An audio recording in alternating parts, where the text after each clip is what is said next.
Good evening and welcome to this regular meeting of the Council of the Municipality of North Perth. Our meeting date is Monday, December 5th, 2022. I'm Mayor Todd Kasenberg and I'll call this meeting to order. I ask the clerk to note our starting time for the minutes as 7 p.m. Councillors are in the council chamber in Listowel, joined by the clerk and a number of staff who are supporting this meeting tonight. We continue to use web conferencing technologies for some who will participate in this meeting. A warm welcome is extended to councillors, staff, and delegates who will participate in the meeting, regardless of whether using technology or being physically in attendance. We begin tonight's meeting with the playing of O Canada. Those in chambers as able are invited to stand.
We acknowledge that we are on the traditional land of the Anishinaabe peoples.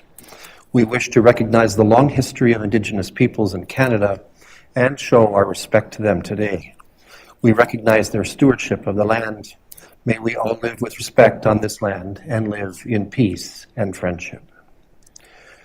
Tonight's meeting is being streamed live on the Municipality of North Perth YouTube channel and will be available there after this meeting as an archived video.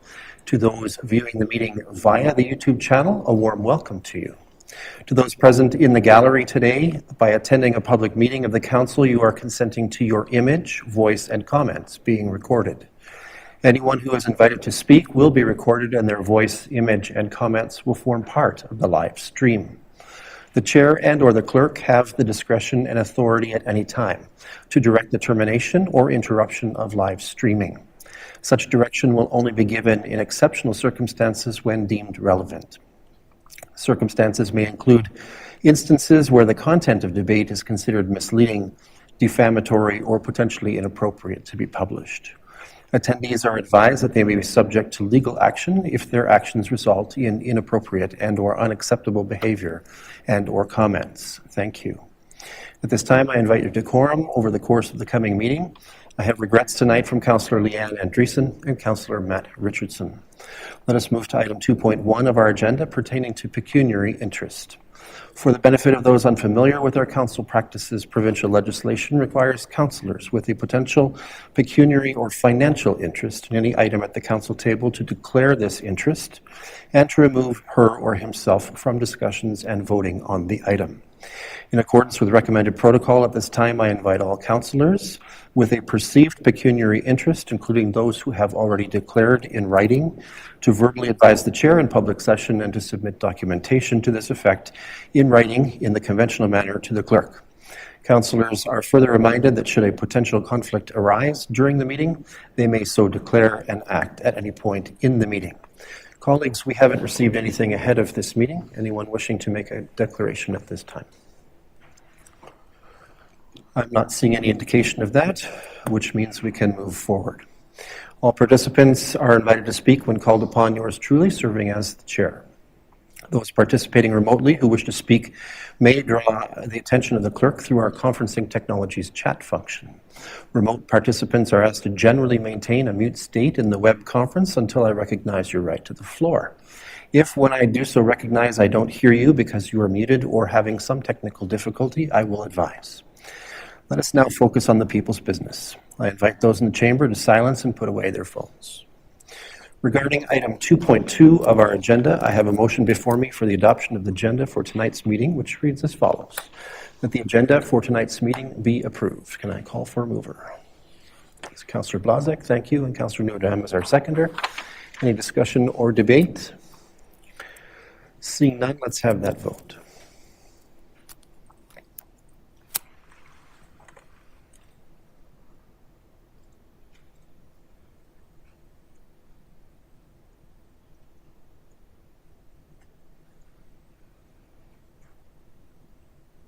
And that is carried. Thank you.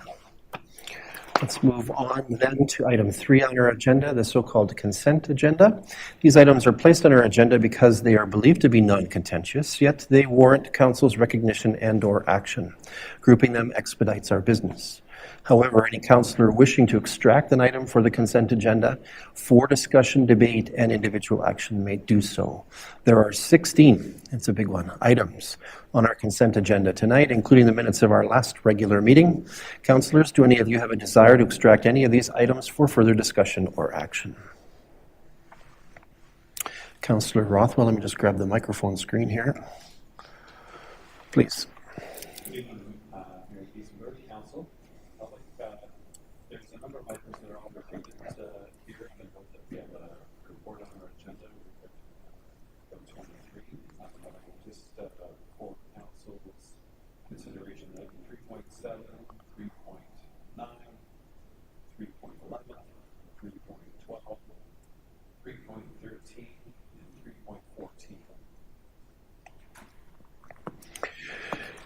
Did you wish us to consider acting to endorse the comments in all of those? Okay. And I'm sure that Council will have a conversation regarding CO Snuffle's proposed letter expressing concerns regarding Bill 23. So I don't want to go any further, but Council would agree to endorse these issues of concern by fellow municipalities throughout Ontario. Okay, thank you. Why don't we consider that at this point then? Councillor Rothwell, the floor is still yours if you wish to speak somewhat further to this. Simply that I think that Council should endorse the concerns that were expressed in this number of municipalities' resolutions expressing concern regarding proposed changes both to the strong mayors provisions as well as the Mayor's Building Homes Act, as well as the Okay, thank you. Let me check with the clerk. We have 6 items that Councillor Rothwell is referencing. Should we send 6 separate letters, or do we send one letter that says we endorse or we support each of these pieces of correspondence and attach them? Endorse it in one letter, copy all Ontario municipalities, copy Premier Ford, MP, MPP for the area, and I think that would be sufficient. Okay, thank you. Councillor Rothwell, does that meet with your procedural approval? Okay, so I'm going to consider that moved then by Councillor Rothwell that we send a letter as described by the clerk to all municipalities in Ontario and to our local MP and MPP, to the Premier and to the Minister of Municipal Affairs and Housing, no doubt. Anyone we're missing, clerk or CAO? Okay, sounds about right to you. That endorses the letters from each of these municipalities as listed: 3.7, 3.9, 3.11, 3.12, 3.13, and 3.14. Consider that duly moved. Can I call for a seconder? Councillor Johnston, thank you. Discussion or debate? Seeing none, let's have a vote on that.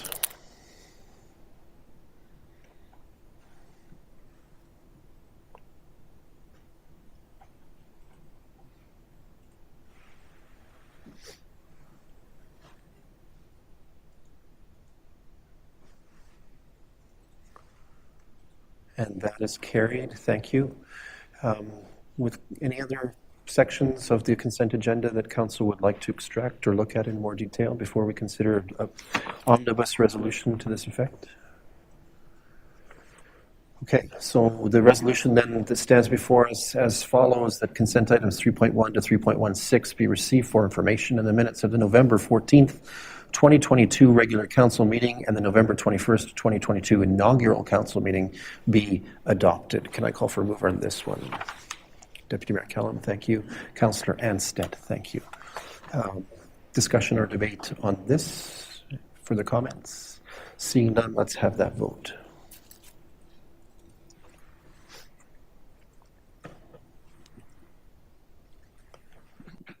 And that is carried. Thank you very much. All right. So at this time, it's proposed that we move to agenda item number 4. Tonight, we have 4 public meetings that are scheduled pertaining to land use matters. To enable the public meeting, or meetings, plural, we must temporarily adjourn from council. I have a resolution that enables us to do so as follows. That the Council of the Municipality of North Perth adjourns at 7:12 p.m. for the purpose of a public meeting under the Planning Act concerning the following: application for zoning bylaw amendment number ZBA 18-2022 by Peter and Mary Slotgraf and Agrippine Farms Limited. Application for zoning bylaw amendment number ZBA 05-2022 by Cuesta Planning Consultants. Application for zoning bylaw number ZBA 03-2022 by 100664825 Manitoba Limited, care of Mizar Mawani, and application for zoning bylaw amendment number ZBA 04-2022 by Sound 6 Investments. Can I call for a mover? Councillor Nordam, thank you, and seconded by Councillor Rothwell. Any discussion or debate on this action, which will pop us out of this meeting temporarily? Seeing none, let's have that vote. And that is carried. Thank you. We are in recess from regular council. That permits us to open public meetings as follows. We have 4 of them. Let's begin with the first. The first is a meeting dealing with applications made under the Planning Act. I'd like to welcome those who are attending the public meeting pursuant to the Planning Act for a proposed amendment to the North Perth zoning bylaw. This is a statutory public meeting to deal with an application for zoning bylaw amendment number ZBA 18-2022 by Peter and Mary Slotgraf and Agrippine Farms Limited, affecting property described as part lots 26 and 27, concession 1, Elma, parts 2 to 5. Subject to an easement over Part 4, Municipality of North Perth, 6142, line 84. Correspondence, reports, and comments received regarding this application will be considered by Council. Those in attendance remotely wishing to make comments concerning this application will be given the opportunity to do so. Anyone wishing to appeal Council's decision in this matter must make verbal submissions during this public meeting or have made a written submission to Council. Those wishing to receive notice of the decision regarding this application must notify the clerk via email or telephone, giving their mailing address and telephone number. At this time, I will call for a summary of this application. This will be offered by John Bice, who is a planner with the County of Perth, who works on North Perth files. I see Mr. Bice whistles. Let me just get the camera set up properly here and get your microphone set up, and we'll have you at it. Just give me a second here.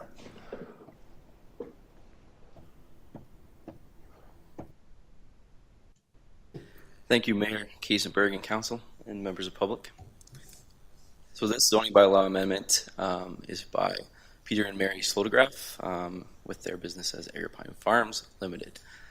The agent on this file was John McKercher, and the application, the address is 6142 line 84. It's just west of Listowel there. All right, so this zoning bylaw amendment is a requirement or a condition of the surplus farm dwelling severance B23-2022, which was conditionally approved August 24th, 2022. So the severed area in yellow there, as you can see on the slide, is the proposed to be rezoned A-1. This will allow for a non-farm residential dwelling. The retained land in red, as you can see on the slide, is proposed to be rezoned A-62 with a site-specific provision of number 4 there. And the A62 zone is to ensure that no residential dwellings or mobile homes are constructed on the property. The site-specific nature of the 4, as you see on the slide there, is to recognize a reduced lot area and a reduced lot frontage. And just to make a note, this is an undersized lot to begin with, so the reduction will be spoken to in a few slides. So the existing lot, like I said, is prior to the consent application was undersized, and the severance reduces an already undersized lot from 18.4 hectares to 18 hectares. It also reduces the lot frontage of 235 meters to 171 meters. No adverse effects are anticipated from the lot reduction, and the frontage and the lot area represent the intention of the consent. Planning staff have identified no concerns with this amendment. A couple photos here from a site visit that was done on July 11th. Shows the image of the severed dwelling, and it was deemed habitable by the CBO on July 19th. So this barn on the retained lands is to remain, and it is as a condition of consent. It is to be, oh, sorry, I lost my spot. It will remain on the retained lands, and it will be significantly set back from the severed lot, not requiring any site-specific amendments. And the same can be said for the metal-clad shed. Again, it will be used for storage purposes only, same as the barn. And a change of use permit was required for both the barn and the metal-clad shed. So the application was circulated. Notice was provided via sign on November 14th. No comments have been received from the public as this time, and I'd be happy to take any questions at this time. Thank you.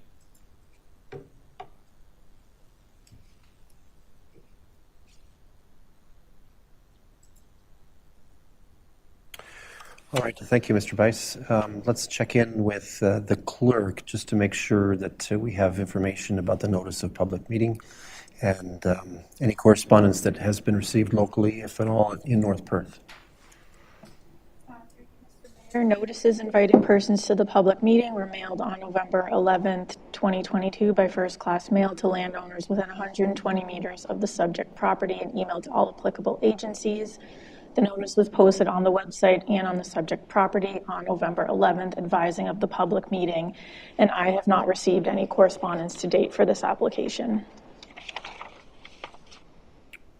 Okay, thank you. At this time, there's opportunity for those who wish to make comments to do so.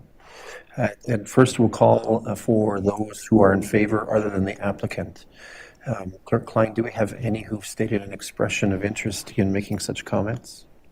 Dear Mr. Mayor, no, I'm only aware of the agent, I believe, who's online to speak to this. Thank you. So we'll go through the list, but I think I know the answers now. So are there any who have expressed intention to speak in opposition to this application? No.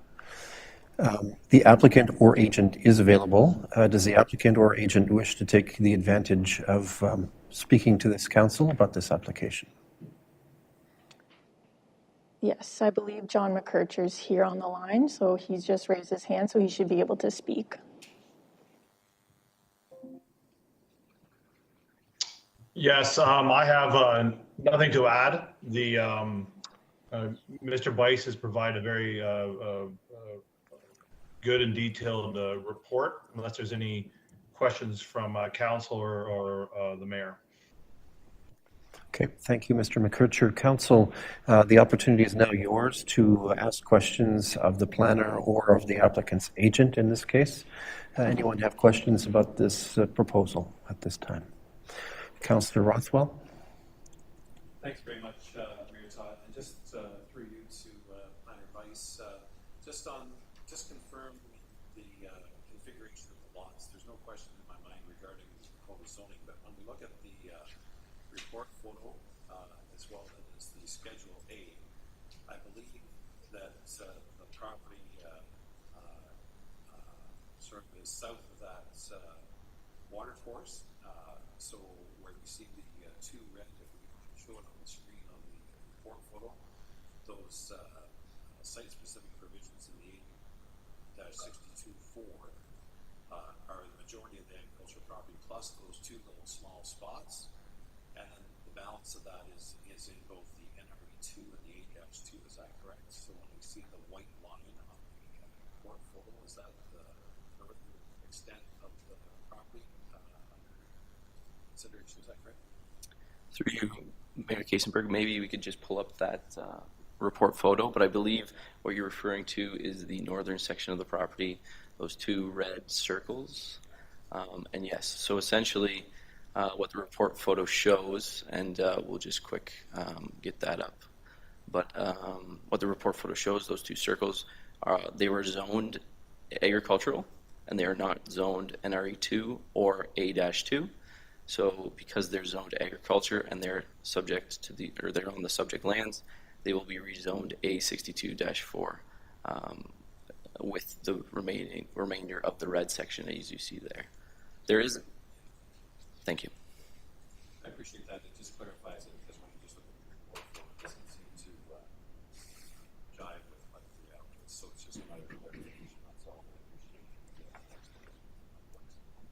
Thank you. Colleagues, any other questions or comments during this public meeting about this matter? Okay, seeing none, I can advise that notice of the decision of Council will be given in accordance with the provisions of the Planning Act. Council's decision is subject to appeal to the Ontario Land Tribunal in accordance with the provisions of the Planning Act. And we can adjourn, therefore, this public meeting. Next up, number 2. This one is also a public meeting related to applications under the Planning Act. Welcome to those who are attending this public meeting pursuant to the Planning Act for a proposed amendment to the North Perth zoning bylaw. This is a statutory public meeting to deal with an application for zoning bylaw amendment number ZBA 0522 by Cuesta Planning Consultants, Inc., affecting property described as Part Lot 1 and 2, Concession 13 South Wallace Ward, 6657 line 93. Correspondence, reports, and comments received regarding this application will be considered by Council. Those in attendance remotely wishing to make comments concerning this application will be given the opportunity to do so. Anyone wishing to appeal Council's decision in this matter must make verbal submission during this public meeting or have made a written submission to Council. Those wishing to receive notice of the decision regarding this application must notify the clerk via email or telephone, giving their mailing address and telephone number. At this time, I will call, as is customary, for a summary of this application. This will be offered by John Bice, a planner from the County of Perth. Mr. Bice, let me just get the settings right here on the master board. Thank you, Mayor Kaysenberg and Council and members of the public. Let me just get the slides up.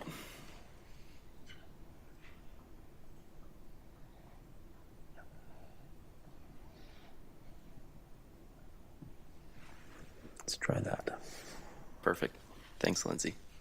So this application is for zoning bylaw amendment, ZBA 05-22, and the owner is Patrick Wood. The agent will be Cuesta Planning Consultants. The property is located at 6657 line 93, and it's the most northern portion of North Perth.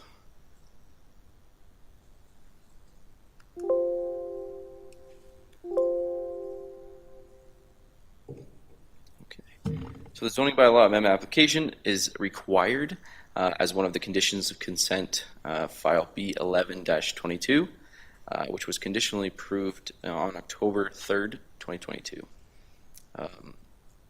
We can't see the report photo at this point, but the severed, we'll go back one slide. Perfect. Oh, There we go.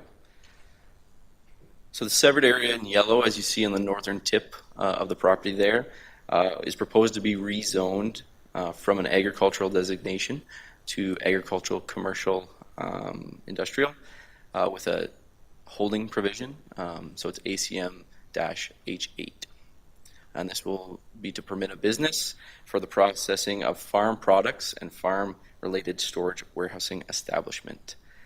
The H8 provisions requires that an archaeological study be completed prior to development, and that is the holding provision.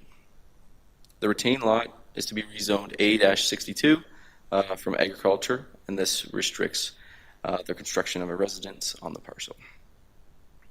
So the facility that is proposed to be constructed on the severed parcel is planned to be used for an agricultural commercial facility producing and distributing milk replacers. This product will be distributed to local farm livestock operations.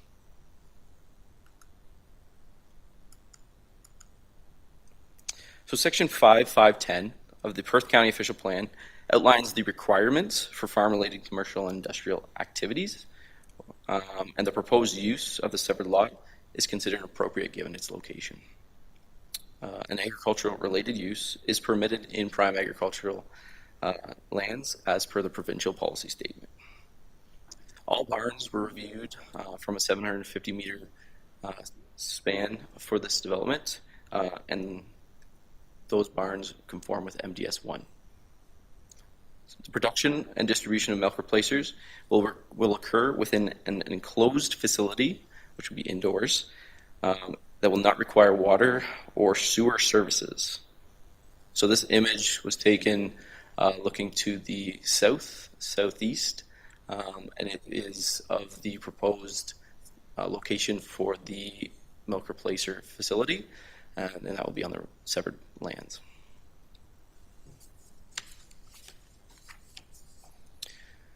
So the proposed ACM facility will be subject to site plan control. As you see here is the most up-to-date site plan of the proposal, and the department is recommending that council approve zoning bylaw amendment ZBA 05-2022, and the application was circulated and notice was provided via sign on November 11th, 2022. No comments have been received from the public.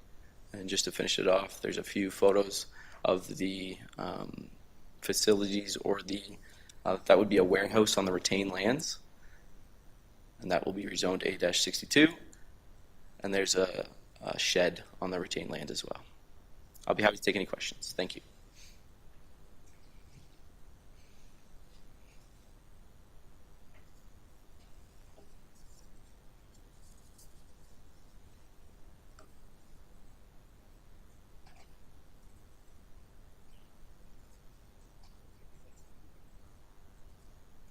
Thank you, Mr. Bice. Just checking in with the clerk, Planner Bice has indicated that notice was given and he hasn't received reports. Can we confirm that there's nothing additional that's come to North Perth? That's correct, through you, Mr. Mayor. I have not received anything additional for this application. Thank you. All right, this is the opportunity then for anyone who wishes to make comments to do so. First, we proceed in the usual order. So first, we're going to invite any of those who are in favor, other than the applicant, to speak to this application. Do we have any so registered, Clerk Klein? We do not, no. Thank you. Opportunity next then to hear from those who may be opposed to this application. Do we have any of those expressed interest with us tonight? We do not. Thank you. Then that presents us with the opportunity to hear from the applicant or the applicant's agent. It looks like Mr. Cunin is online, if I'm not mistaken. So does Mr. Cunin wish to speak? Yes. Well, thank you again. Thank you for the opportunity to become part of North Perth. And as you saw, that the zoning part has been approved subject to the archaeological study. The archaeological study has been completed, and we have received some draft documentation from them showing that everything is all good and clear, and they will be submitting the to the proper authorities in shortly. So as far as that's really the only holdup that we were aware of, and I thought I'd just let you know that that is clear. And if there's any questions, I'd be glad to answer any questions. Great, thank you. Welcome, Mr. Cunin, to the meeting. Okay, let's turn to council colleagues here. Any of you have questions pertaining to this matter or wishing to make comment? Councillor Noordam, let me just figure out which microphone you're going to be. Do you remember the number on yours? Yeah, does it work? What's the number? 8. 8. All right, go ahead. I'm very much in favor for this proposal. This business ranked 235 for one of the most top growing companies in Canada for a 2021 report. It should be a great location for many farmers and elsewhere. It has the ability for natural gas and fiber optics at that location. Thank you, Councillor Noordam. Anyone else wishing to make comments or ask questions at this point on this one? Councillor Rothwell. Thanks very much, Mayor Todd. Through to Planner Vice. There was no zone schedule with this in our package. I presume there is one somewhere. But the 8-62, is there a specific reason why we don't want to allow any dwelling on the retained parcel when there's an existing dwelling already in the front building cluster? Through you, Mayor Kiesenberg. So the A62 was a condition of consent that was brought to the applicant with the ability to possibly change that prior to the ZBA. The applicant has noted that he does not plan on completing or providing any residences on the property, and for that reason we are proceeding ahead. That being said, the dwelling on the property that was there via the consent application a couple months ago has since been removed. So as it was a condition of consent, we are applying it through the zoning. Thank you very much. Thank you. Thank you very much. I didn't realize that. The second point, I think the applicant, we talked about this issue before in terms of the holding provision for the study, archaeological study. Has that, is it underway now, and what's the expected time for it to be completed? Thank you very much. Through you, Mayor Kiesenberg. I believe Brian had a bit further knowledge on that than me at this point. I do know from a planning standpoint at this time, we are not in receipt of a completed archaeological assessment. That's why the hold is being established with this zone change. But based on Brian's comments, I believe they are close. And I'll let maybe Brian speak to that. Mr. Cunin, did you want to weigh in on the status of your archaeological study? Yeah, no, the company that did the archaeological study has provided us with a draft, and I'm waiting a preliminary draft, and I'm waiting for the next version for us to sign off on, and then we will be sending it to Mr. Weiss in order to fulfill that requirement. Just further to that is that, and I understand why the proposal includes the holding provision. It's just when something is so close, if council adopts the proposed zoning bylaw with the holding provision on, when the study is submitted, hopefully to the satisfaction of the planning department, then another application will have to come before us. So that's the issue of concern that I had, and I just wasn't sure in terms of the expectation of the applicant in terms of their desire to move the project forward sooner rather than later. That's all for my concerns. Councillor Rothwell, are you suggesting that we consider removing the holding provision at this point, given the proximity of that report?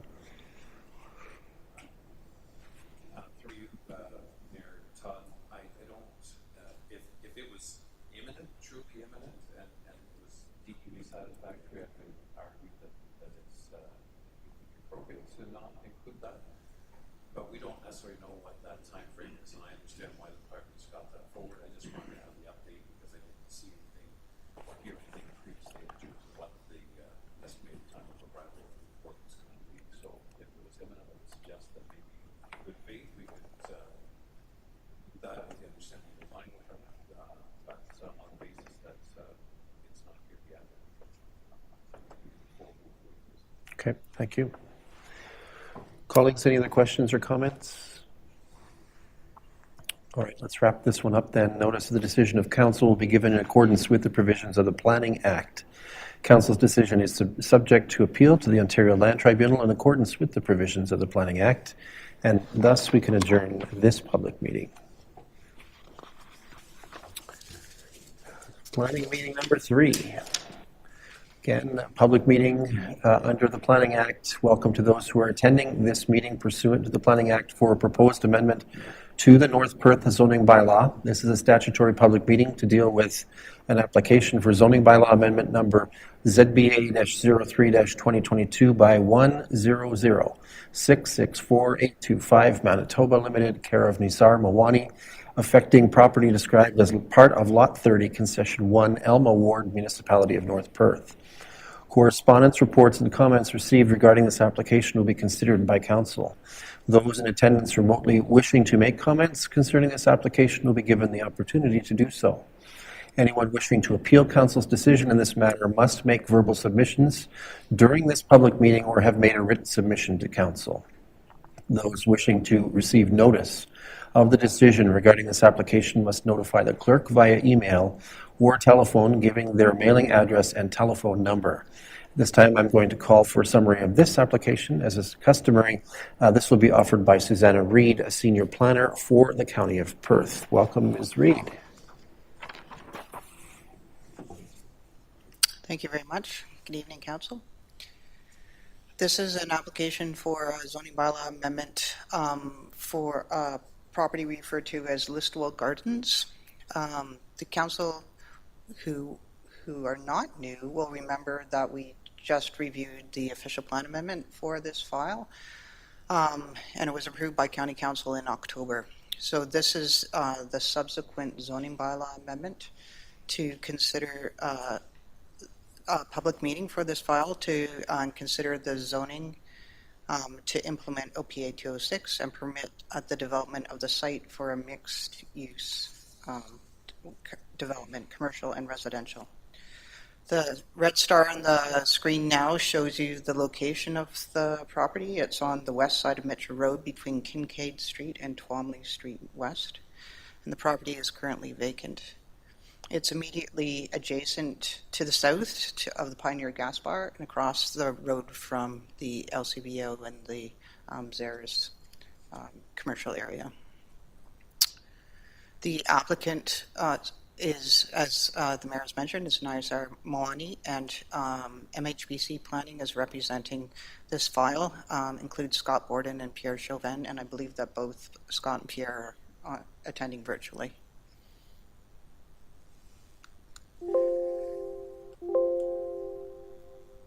So this is an air photo of the property and the area.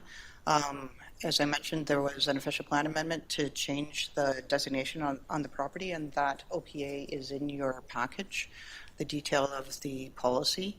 It is now an urban fringe special policy area to permit a mixed-use development, and the property that we're discussing is outlined in purple on the screen.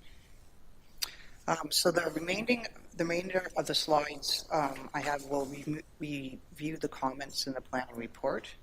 And with regards to residential development, so the left side of the screen are the policies that were approved by the official plan amendment, and you can see that it permits or requires a residential density of 70 to 98 units per hectare, and the zoning bylaw amendment, as has been applied for, echoes that density requirement between 70 and 98 units per hectare. There's an affordable housing target specified in the official plan amendment of 15% of the units being affordable, and in the application, as the zoning bylaw amendment has been drafted in your package, also has an affordable housing requirement of 15%. The definition for affordable housing is in the planning report, and it's also in the bylaw. And what that is, I'll read the definition. Shall mean rental rates that cost less than 30% of a household's before tax income.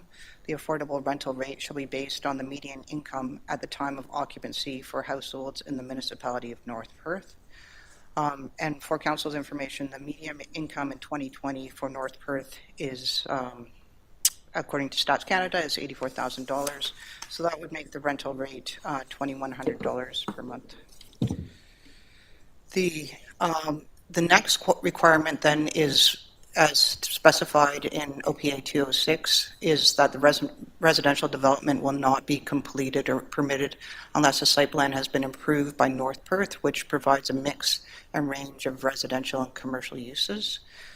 And the bylaws drafted specifies that the site plan need to be approved, which contains commercial development fronting Mitchell Road South, with a minimum of 30% of Mitchell Road South frontage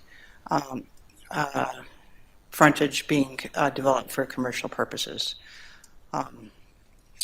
So then that is an overview of the residential zone provisions as applied for. Then moving to the commercial development. So again, the developer is clear that his intention is to begin with the residential development first. So the commercial development will be recognized through the site plan process, with the site plan showing the commercial development along Mitchell Road South. And then the OPA 206 includes a maximum commercial floor area to not exceed 22,000 square feet, and not more than 19,000 square feet shall be permitted for retail use. So all retail, so the zoning bylaw then, as applied for, notes that all retail and service commercial uses shall not exceed a floor area of 32,000 square feet, and there's more detail with regards to the maximum floor area of specific commercial uses. Then of note, the minimum commercial floor area is also noted in the policy, and in my preparation for tonight, I noted that this had been missed. I'm sure it's the intention of the developer to have that there, so the department is recommending that 13,000 square feet be added to the zoning provision.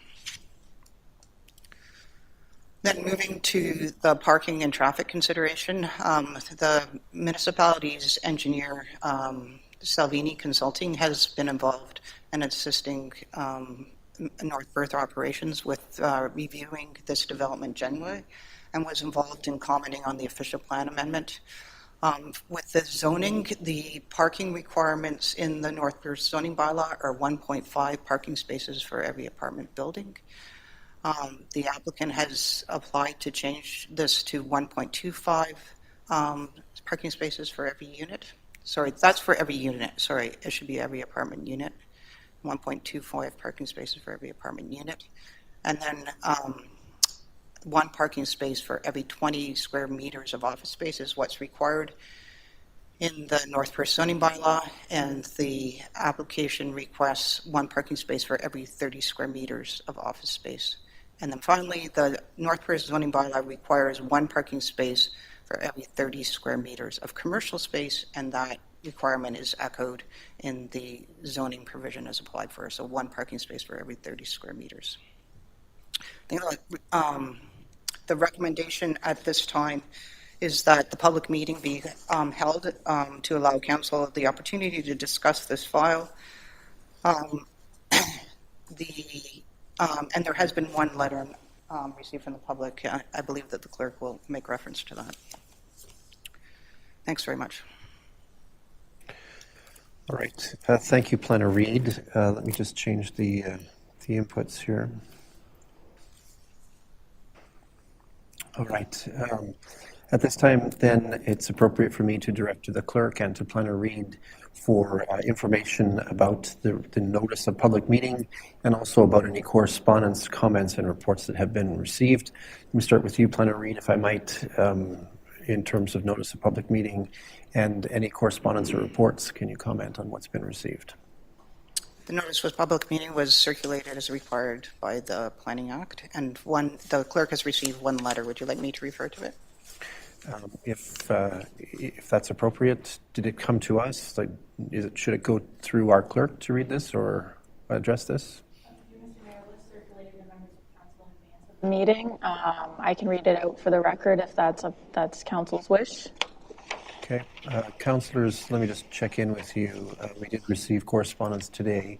Has everyone seen that correspondence and had an opportunity to process that? All right. So I'm seeing that everyone has seen it. I don't think we need, therefore, to have it read into the record, but it should be attached to the record of the public meeting. Thank you. Have we received any other correspondence, anything different? All right. And what was the date that the notice of this public meeting was given? So notices inviting persons to the public meeting were mailed on November 11th by first-class mail to landowners within 120 meters of the subject property and emailed to all applicable agencies. The notice was posted on the website and on the subject property on November 11th as well. Great, thank you. All right, so this is the opportunity for those who wish to make comments about this application to do so. We'll follow the usual procedure and we'll call for those who are in attendance at our meeting who wish to speak in favor of the application other than the applicant or the applicant's agent. Clerk Klein, have we had any registered intention to that effect? We have not. Thank you. Let's turn next to those who are opposed to the application. Their opportunity to speak is now. Clerk Klein, do we have any expressed indication for this? We have not received anything opposed. Thank you. That gives us the opportunity to speak or to hear from the applicant or the applicant's agent. I believe we have both of them online. I suspect that the applicant's agent, Mr. Chauvin, is our spokesperson to begin with, at least. So, Mr. Chauvin, nice to see you with us. Please, if you wish to speak, you're welcome to. Thank you, Mayor Kaysenberg, and members of council and members of the public in attendance. My name is Pierre Chauvin. I'm a partner at MHBC Planning here on behalf of the applicant. I just want to take this opportunity to thank your county staff for their presentation and all their help along the way. This has been, as some of you know, a fairly lengthy process. We've been at this since our application was submitted in February of this year.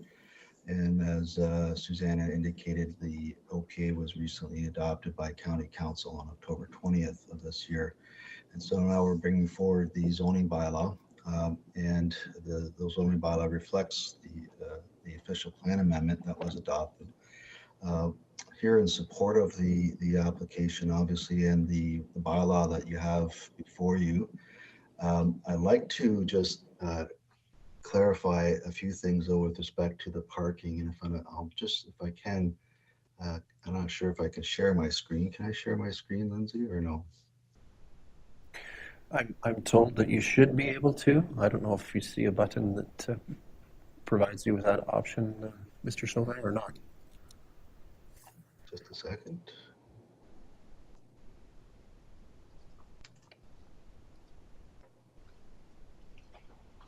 Well, I'm not able to navigate. Oh, here we go. Just bear with me here.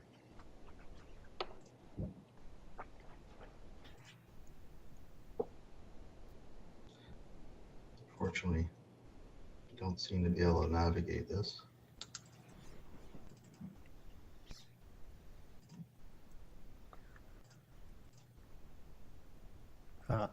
We're seeing something now. Yeah. Are you able to see this parking calculation I have? Yes, we can. Okay, great. Thank you. Thanks for your patience. What I have on the screen is just summarizing the parking requirements versus what we're providing. And as Susanna indicated, the requirement is 1.5 spaces for every residential unit. And there's 180 residential units in this proposed development, which equates to the need for 270 spaces. The commercial component equates to 44 spaces for a total of 314 spaces required.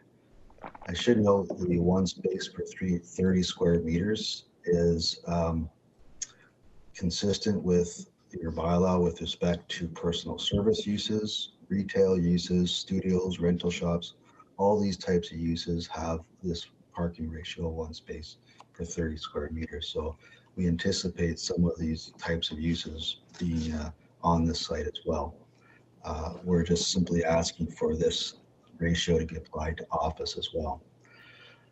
The parking that we're providing, we have actually 232 spaces allocated for the residential component, which, although we're asking for a ratio of 1.25 spaces per unit, this actually equates to 1.29.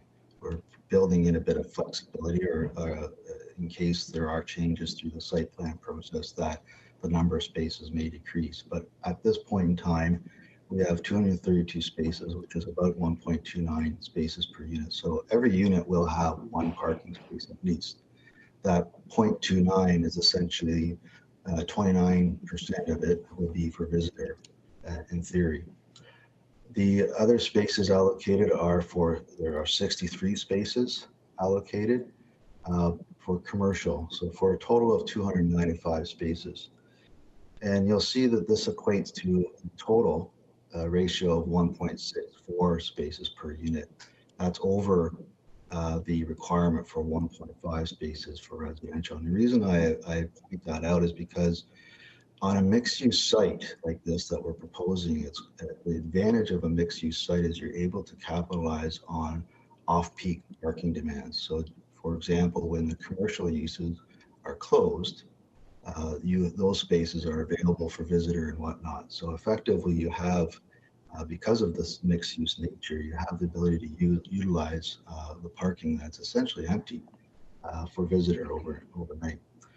So, and quite often as well, what we're seeing across the industry is a general decline, particularly on mixed-use site, for the demand of parking. Ratios such as what Bristol has or North Perth has with respect to 1.5 spaces per unit are generally considered pretty high for this particular climate that we're in, particularly when we have things that are implemented, what we call transportation demand management measures, or TDM measures, things that encourage alternative use of transportation, for example, bicycle. And so we're doing that by encouraging the use of bicycling by providing indoor secure bicycle storage lockers within the buildings, upwards of 88, 44 spaces in each building. So there'll be indoor secured bicycle storage, as well as what we call unbundling the parking, so that people, in addition to their rental rate, if they would choose to require a parking space, they have to pay for it, as opposed to being bundled within their rental rate. This will be an added cost. It's sort of a disincentive to have a vehicle. So these are typical types of measures that are applied through the sort of, I'll call it the transportation industry, to help encourage alternative modes of transportation and discourage the use of vehicles. Another is, as I mentioned, is mixed-use sites, providing connectivity and pedestrian connections to public sidewalks and other amenities in this area. And so, as we know, we are surrounded by other commercial uses and other types of uses where ideally some of the residents will be living and working at, and they'll be living in close proximity and be able to walk to their respective places of employment. So these are measures that we believe are positive to and justify the parking reduction that we're asking for. And the last point I would like to make is affordable housing. You've heard that we are committed to providing 15% affordable housing through the CMHC program. And in my experience in providing affordable housing, typically affordable housing owners or tenants of these types of dwellings have a much lower demand for vehicles. Quite frankly, they can't afford vehicles, and in many cases. And as a result, the demand is much lower. And we've done studies on other proxy sites, albeit in more urban settings where there's transit, and then actually the parking rate for these types of units is in the average of 0.2 or 0.3 spaces per unit. But even if you assumed a 0.7 space per unit in Listowel, that is far lower than the 1.5 that the bylaw requires. So that's also another factor that's sort of should be considered in our request for the parking reduction. And lastly, I just want to point out that in 2020, the Committee of Adjustment did approve a similar parking rate for the Skyline development, which is on Twomley, the 2 apartment four-story apartments on Twomley for a similar parking ratio of 1.25. And lastly, in September of 2020, Council also approved bylaw 91-2020, which is the bylaw you'll recall for the mixed-use site just south of us on Twomley, and it has a parking ratio of 1 space per unit for apartment dwellings. So we're definitely in line with what has been approved in the past by Council, and therefore I believe that this ratio is quite appropriate for the community in this particular development. So I would ask that Council consider these factors in their deliberation and that you approve the bylaw as written and presented to you this evening. So those are my comments, and I'd be happy to answer any questions. Thank you. All right. Thank you, Mr. Chauvin. I don't assume that Mr. Nizar Mawani wishes to speak at this point. I don't believe so, no. Okay, thank you. Just wanted to check in on that. All right. Seeing then no others in that sequence, let's turn to Council. Questions, comments from Council about this file? Councillor Rothwell. Thanks very much, Mayor Todd, and through to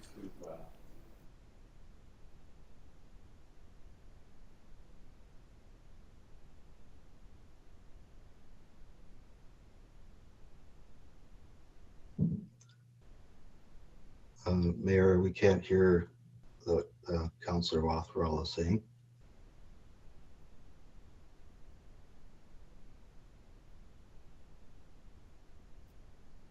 and B. Oh, Is that there good? you go. Yep. Okay, there we are. So through you, Mayor Todd, and to Planner Reid, in your report you specifically mentioned our engineer, traffic engineer, Ms. Salvini had mentioned about a justification report for the reduction. And tonight here we've seen Planner Chauvin has submitted comments. Has our traffic engineer seen those comments or at all in terms of a justification? Or? Through you, Mayor Kasenberg, no, I don't believe so. I spoke to Julia Salvini before the meeting, and I don't believe she had received that information. Further, the draft bylaw does incorporate the proposed request of the 1.25 parking spaces per unit as requested, as well as the 1 per 30 for commercial. So is it fair to state that the planning department is satisfied with respect to the proposed reduction, or is it better to suggest that we should await the traffic engineer's comments in that respect? My preference would be to wait for the engineer's comments. Could I make one other comment? I note that with Mr. Chauvin's review that he was referring to 1.29 spaces per apartment units and 1 space per 20.57 square meters, which is different than how the bylaw was drafted. So perhaps at Council's direction, we could follow up with Mr. Chauvin and the municipality's engineer to clarify what the parking would be. It looks like the clerk wishes to weigh in as well. Just saying that Pierre Chauvin raised his hand, so we might have something to add to that. Okay, so let's hear from Mr. Chauvin then as well. I think it's relevant. Mr. Chauvin? Yes, thank you. So on the first point that Councillor Rothwell raised, it's a good question about has Ms. Salvini reviewed this information, and Susanna quite clearly answered correctly, yes, she hasn't reviewed this, but frankly, this information has been made available to staff since our submission back in February 23, 2022.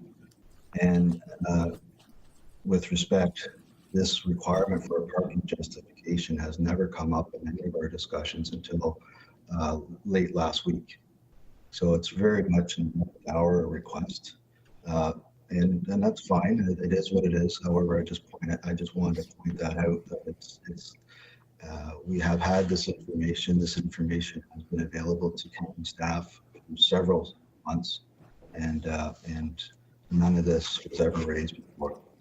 With respect to the clarification on our calculations, the 1.29 spaces per residential unit and one space per 20.57 square meters of commercial is reflecting what we're proposing. So in essence, we are proposing more parking spaces than what is actually being requested in the bylaw, only to give us flexibility, as I mentioned, that in event that during the site plan review process, we have to find ourselves changing or moving some spaces because of transformer locations, whatnot. We have to lose some spaces, and we're not coming back before you for a variance or a subsequent bylaw amendment. The other aspect on the commercial side is it gives some flexibility in terms of the types of tenants. And even if we find that we want to add a second story perhaps on that commercial building, we have enough parking spaces. So it's really just giving us flexibility and just reflecting what, in fact, our current site plan is providing. So thank you for the opportunity. If I might, Mr. Chauvin, so if I'm following this correctly, the bylaw as drafted suggests 1.25 as a residential parking space density per unit, and it suggests 1 per 30 square meters. Is that right? And what you're saying is that your party is proposing to do better than that on both of those scores, but you're prepared to tolerate that lower floor of 1.25 and 3. 1 per 30. Oh, we'll get it right yet. For the sake of what's in the bylaw now as text, you would be compliant if I'm following the bouncing ball. That's correct. Yeah. Okay, thank you. Anything further? Deputy Mayor Kellum, let me just make sure I got the right microphones here. There we go. Yes, excuse me. Yes, thank you through your Mayor Caseberg, and thank you, Susanna, for the report, and Pierre for going through this. It makes very clear sense to what you are proposing here, and I think it is very reasonable. I think from the beginning of your process, you did wish to have 1.25, and it was never challenged or asked questions up until recently, which is fine. And looking like the extra, whether it's commercial or bicycle or whatever, and the other point that you made, whether it was a skyline, that was 1.25, and I believe Twombly was 1. We're right in range with the requests that you are asking. So I have no problem supporting this moving forward. Thank you. Thank you. Anyone further? Councillor Johnston. Thank you. A question to Planner Reid, and I'm going through your report here, and it talks about the policies in OPA 206, and this might just be dumb farmer syndrome, but the second last one says an urban design brief is required with the site plan. What's an urban design brief? Through you, Mayor Kasenberg, an urban design brief is, as it suggests, is a design of how the site will look. So when you're standing on Mitchell Road and you're looking at the site, it would prescribe the facade of the buildings, both the commercial buildings and the apartment buildings. It would prescribe where the landscaping is, walkability. The developer at this point is proposing an amenity building, so it would show the amenity building. Okay, thank you. Anyone further? Councillor Blazek, let me just get your microphone here. I think I got it. I just want to echo what Deputy Mayor has said in the sense of when I drive around and see empty parking spaces at apartment complexes or in commercial areas, that to me seems like such a waste of useful land. So I feel like reducing these parking spaces, especially when a very good point has been made by Mr. Chauvin that requiring less parking spaces for affordable housing, which is of course the goal in Western to in North Perth to grow affordable housing, that we would be sprawling less by reducing unnecessary parking spaces. Thank you, Councillor Blazek. Any other councillor wishing to make a comment at this point? I'm actually going to pick up on what you said. I agree with you. I think that, as we see housing affordability challenges in our society, that we're going to see further pressures on reducing the number of parking spaces to accommodate more efficient land development and more appropriately affordable development of land. And it contributes to the circumstances that we're interested in, which is addressing head-on climate change. So I think you're right. I would agree with your comments. Anyone else? All right, I think that brings us to the end of this public meeting. Notice of the decision of Council will be given in accordance with the provisions of the Planning Act. Council's decision is subject to appeal to the Ontario Land Tribunal in accordance with provisions of the Planning Act, and therefore we can adjourn this public meeting. We have one more. Busy night for Planning Act meetings. Let's have another one. Welcome to those attending the public meeting pursuant to the Planning Act for proposed amendment to the North Perth zoning bylaw. This is a statutory public meeting to deal with an application for zoning bylaw amendment number ZBA 04-2022 by Sound 6 Investments, Inc., affecting property described as part of Park Lot A and B Registered Plan 290, Geographic Township of Wallace, and part of Park Lot A and 5 Registered Plan 290, and part of Unnamed Street Registered Plan 290, Geographic Township of Wallace, 8296 Walton Avenue, Wallace Ward, Municipality of North Perth. Correspondence, reports, and comments received regarding this application will be considered by Council. Those in attendance remotely wishing to make comments concerning this application will be given the opportunity to do so. Anyone wishing to appeal Council's decision in this matter must make verbal submissions during this public meeting or have made a written submission to Council. Those wishing to receive notice of the decision regarding the application must notify the clerk via email or telephone, giving their mailing address and telephone number. I see that Ms. Reed is still standing before us, so I assume that she is the planner on the spot for discussing this application, and I invite her to do so now. Thank you very much, Mayor Kasenberg.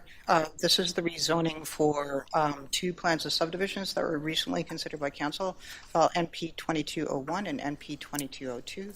The applicant is Sound 6 Investments, and the agent is Patterson Planning Consultants, Scott Patterson. I believe Scott Patterson is attending virtually. So the red star on the slide now shows the location of the subject property. It is fronting Walton Avenue immediately north of Listowel. And this is the official plan for this area. So the purple is within the County of Perth official plan, and that is an urban fringe designation. The subject property is outlined in red. This is an air photo showing the two plans of subdivision. NP 2201 to the south proposes to create 6 lots, and NP 2202 to the north proposes to create 9 lots. So the zoning bylaw amendment is being considered for both plans of subdivision concurrently. So here are the 6 lots proposed to be created by NP 2201, and the 9 lots proposed to be created by NP 2202. And you can see that the 3 lots at the north, the flagpole-shaped lots, have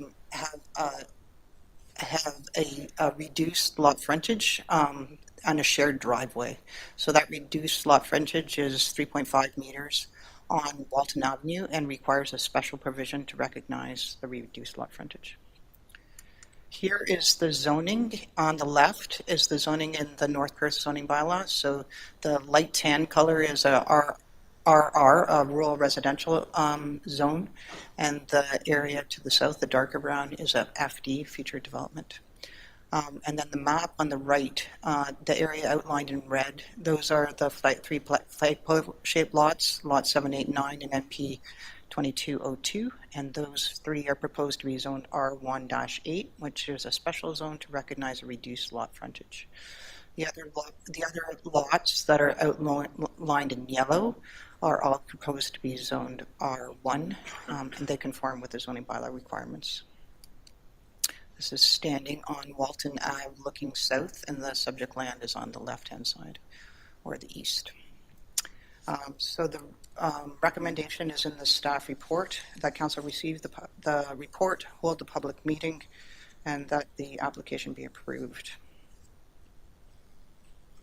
All right, thank you, Planner Reid, for that. Let me check in with you regarding notice of public meeting and any comments or reports that you've received pertinent to council's attention.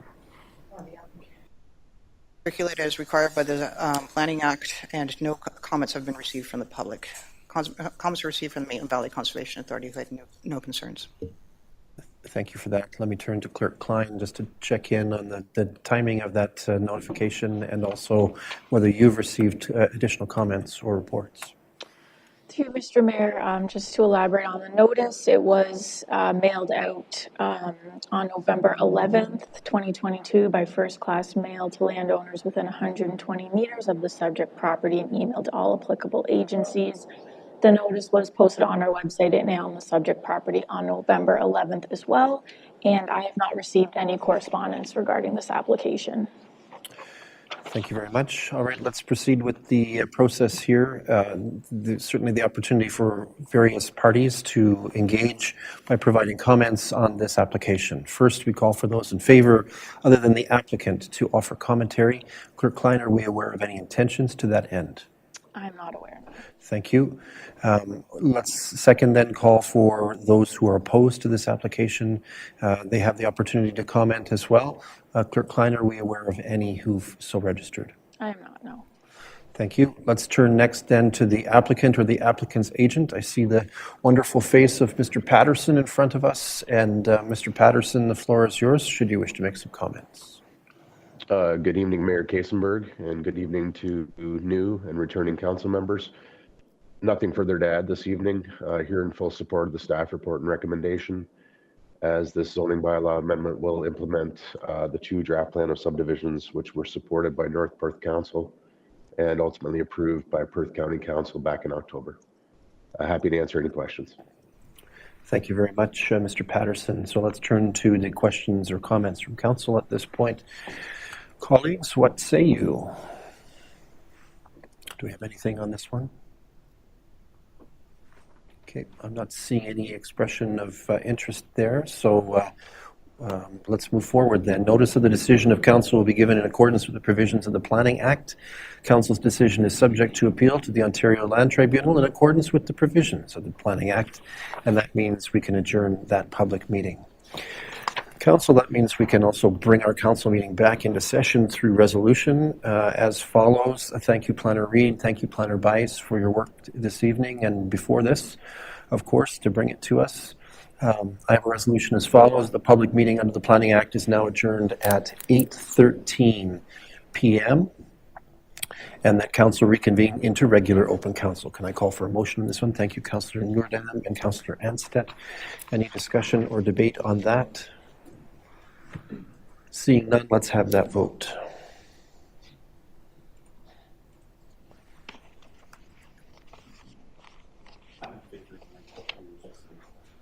And Councillor Rothwell records himself in favor. That means that is carried.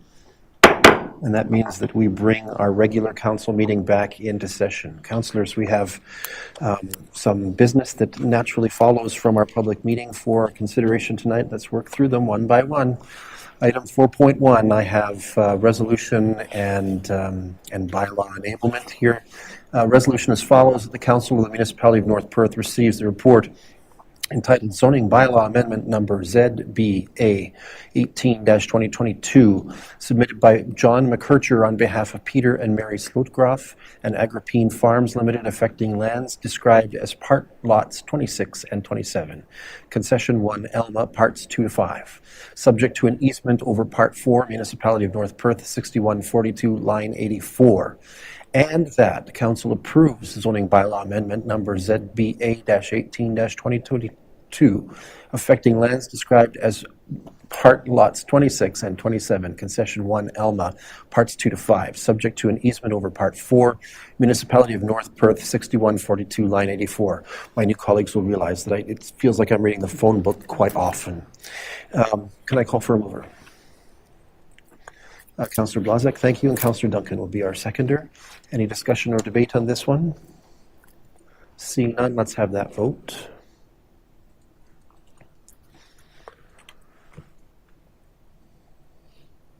And that is carried. Thank you. And next, the bylaw enablement resolution as follows, that bylaw number 149-2022, being a bylaw to amend bylaw number 6-ZB-1999 as amended, be introduced, read, and considered read a first, second, and third time, and be finally passed, and that the said bylaw be signed by the mayor and the clerk and sealed with the seal of the corporation.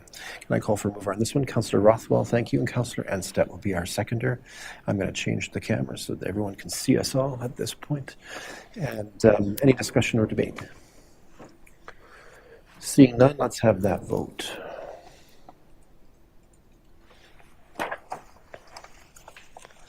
Okay, and that's carried. Now to item 4.2.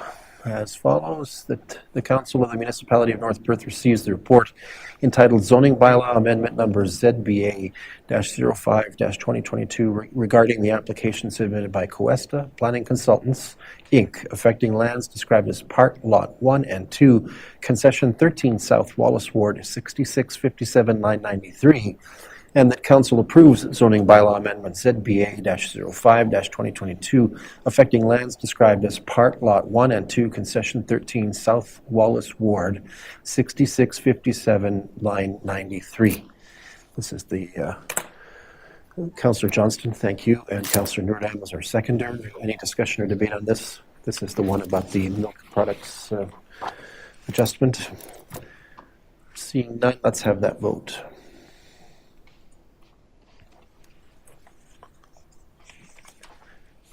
Thank you, and that's carried. And now the enabling bylaw for this one as follows, that bylaw number 150-2022, being a bylaw to amend bylaw number 6-ZB-1999 as amended, be introduced, read, and considered read a first, second, and third time, and be finally passed. And the said bylaw be signed by the mayor and the clerk and sealed with the seal of the corporation. I've almost got it memorized. Can I call for a mover on that one? Councillor Rothwell, thank you, and Councillor Nordam will be our seconder there. Any discussion or debate? Seeing none, let's have that vote. And that is carried. Thank you. Let's turn to item 4.3. We have a single resolution here at this point that North Perth Council receives a report titled Zoning Bylaw Amendment Number ZBA-03-2022, submitted by 100664825 Manitoba Limited, care of Nisar Mawani, dated February 5th, 2022, affecting lands described as Part Lot 30, Concession 1, Alma Ward, Municipality of North Perth. Can I call for a mover on this one? Councillor Deputy Mayor Cullen, thank you. And seconded by Councillor Anstett. Any discussion or debate on this one?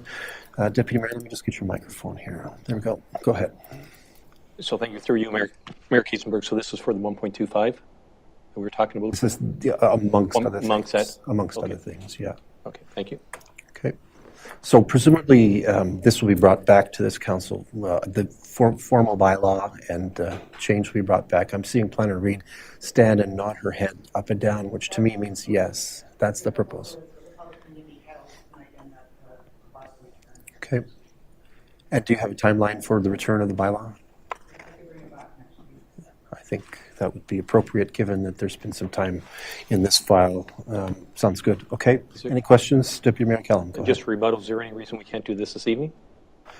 Do we have a copy of the bylaw, or are there material changes to the bylaw that you wish to present?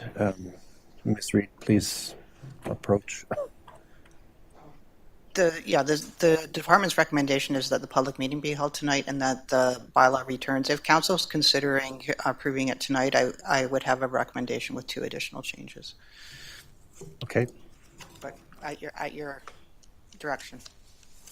So, did you want to await the changes till next week and direct that we see this next week? Is that? I'm fine with that. Okay. All right. Anyone else have a different opinion on that matter? All right. We do have a resolution on the floor. We're sort of considering whether there's a procedural change to it, but the resolution is to receive the report with expectation that the bylaw will be brought forward next week, next meeting. Any further discussion or debate? Seeing none, let's have that vote. Well, don't. Yeah, I thought Deputy Mayor Kellum and Councillor Anstett. Oh, trusting my memory, Clerk Klein is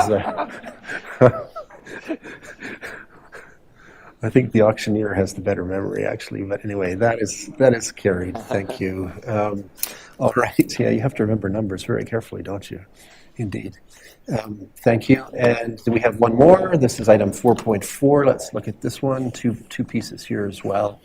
The general resolution that North Perth Council receives a report titled Zoning Bylaw Amendment Number ZBA-04-2022 submitted by Sound 6 Investments, Inc., dated December 5th, 2022, affecting lands described as part of Park Lot A and B, Registered Plan 290, Geographic Township of Wallace, and part of Park Lot A and 5, Registered Plan 290, and part of Unnamed Street, Registered Plan 290, Geographic Township of Wallace, 8296 Walton Avenue, Wallace Ward, Municipality of North Perth.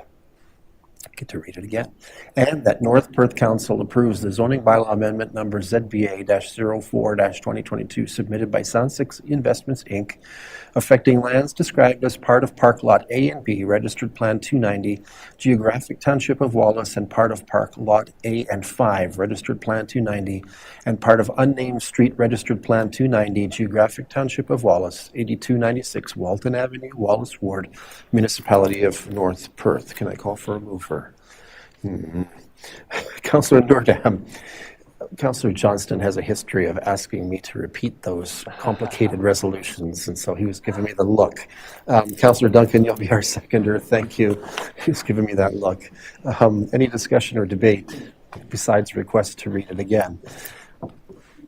Seeing done, let's have that vote.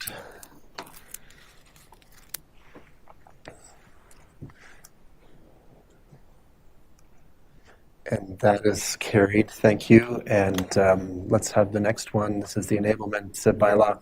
Bylaw number 148-2022, being a bylaw to amend bylaw number 6-ZB-1999 is amended, be introduced, read, and considered read a first, second, and third time, and be finally passed. And that the said bylaw be signed by the mayor and the clerk and sealed with the seal of the corporation. Moved by Deputy Mayor Kellum. Thank you. Seconded by Councillor Anstett. Any discussion or debate? Seeing none, let's have that vote as well.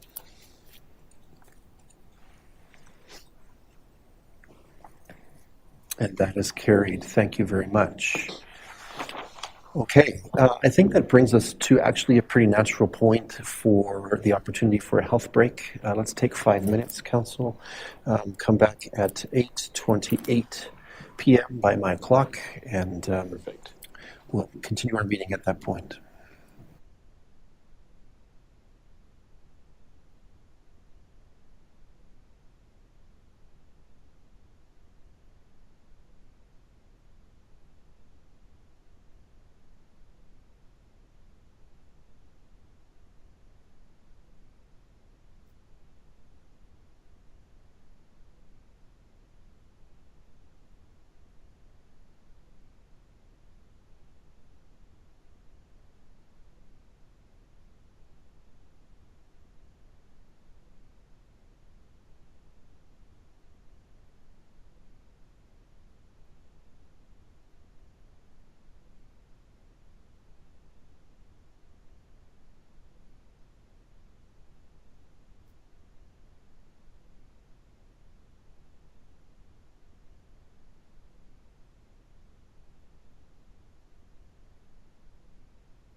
microphone on. It works much better when the microphone is on.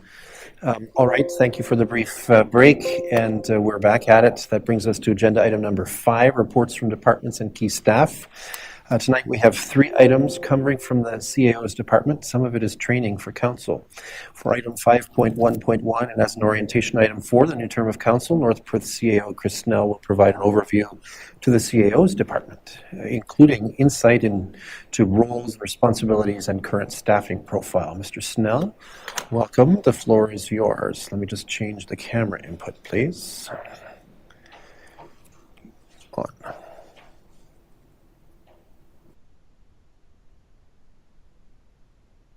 Council, as the mayor suggested, we are starting our series of overviews for the departments for the municipality. We hope to make these a regular portion of the next number of council meetings. We hope to keep the presentations fairly short and around the 10-minute stage, just to keep our meetings concise.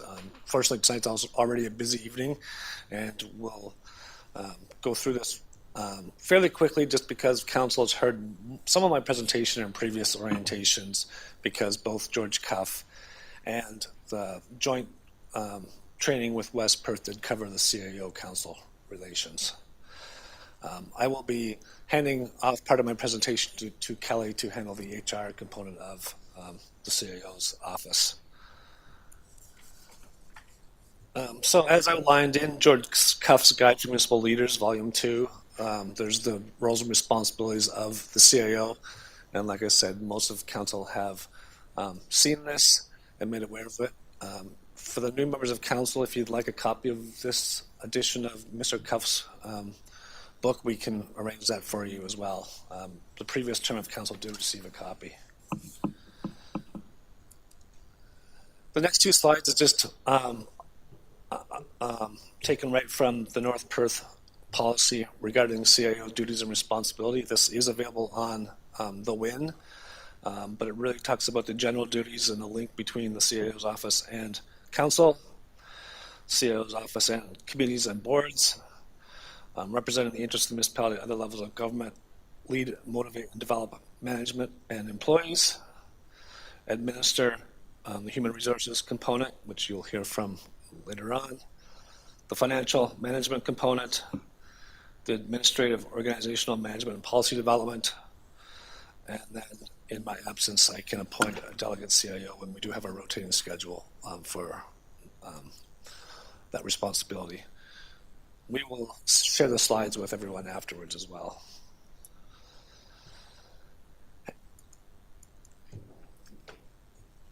And again,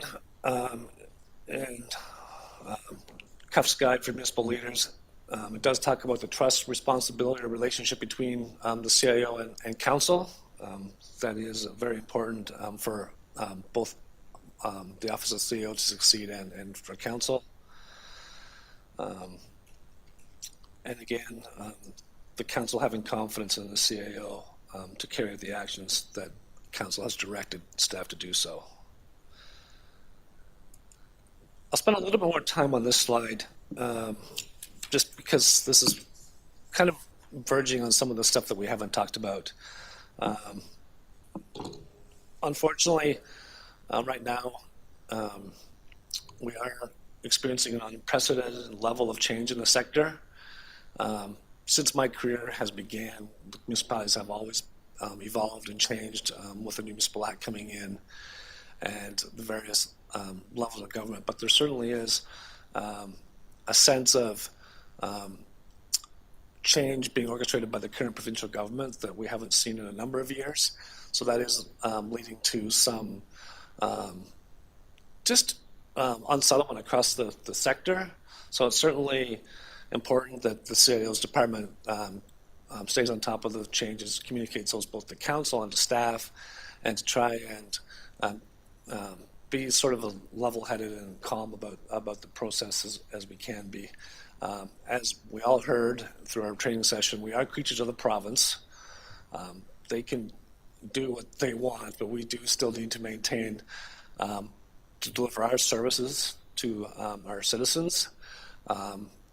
I believe we do provide really good services in North Perth, and that's ultimately our goal. And ultimately, I think most people recognize the importance of the municipal level of government. But in the meantime, it's also important for us to advocate on behalf of municipalities and our employees and our citizens. And just with some of the other things impacting the industry is we're really seeing the very edge of the baby boom retirement phase go through our organization and the sector. It wasn't that long ago the AMCTO, which is the Municipal Managers Clerks Association, predicted that we're going to see about half of the staff at the senior management levels retire.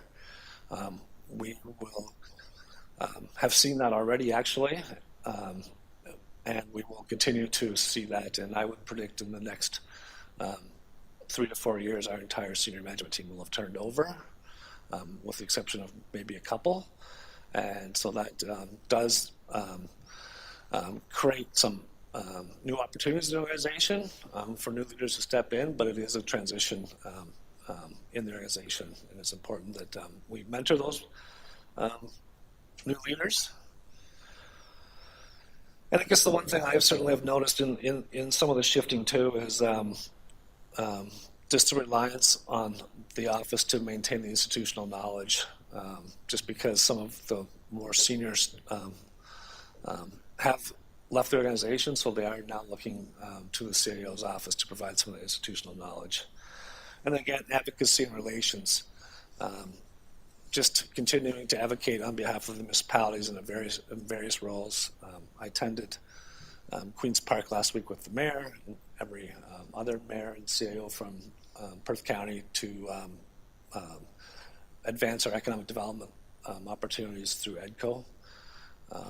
So just attending events like that and making sure that we are heard and forefront in the government's decision-making processes.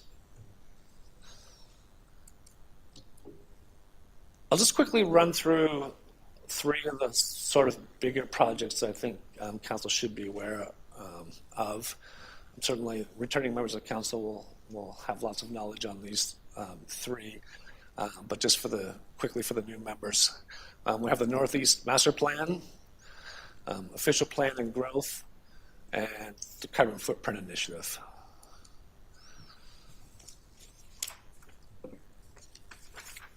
So the Northeast Master Plan is looking at the northeast of Listowel, or northeast of Listowel, to be more precise. So it's really the former Wallace Ward, north of Ryan Street, or north of the cemetery. It extends all the way up to line 87. Prior to amalgamation, that area was developed through a number of applications, but it had never received servicing from at that point. And so since then, we've sort of been, for lack of a better word, kind of ad hocing growth and development in that area. And with the Northeast Master Plan, we're going to rectify some of those problems of the past with the servicing, so we can intensify the existing developments, as well as bring services to the what's commonly referred to as the Moore property, which the municipality bought several years ago to create a commercial industrial park space. And certainly, if anybody has any questions on that, I'm more than happy to explore that further. But we have started the first round of servicing of the Northeast Master Plan, which has included servicing Walton Avenue, which we heard about tonight with the development on Walton, as well as part of Davidson being extended to David Street.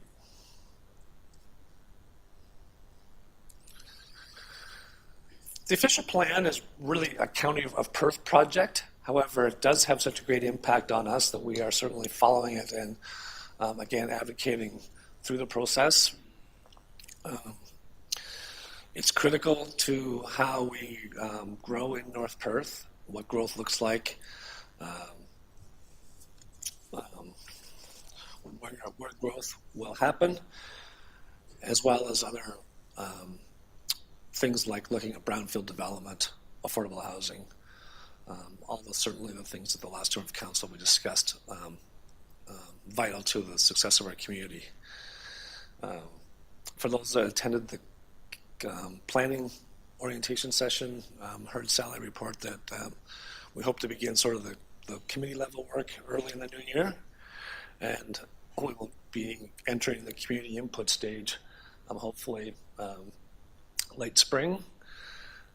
But there are several background reports already completed, and we're looking forward to having this very important project passed. As I said, it will look at growth management in both population and employment areas, housing types and affordability, appropriate areas for industrial and commercial uses, infrastructure, and so in coordination with the official plan, we have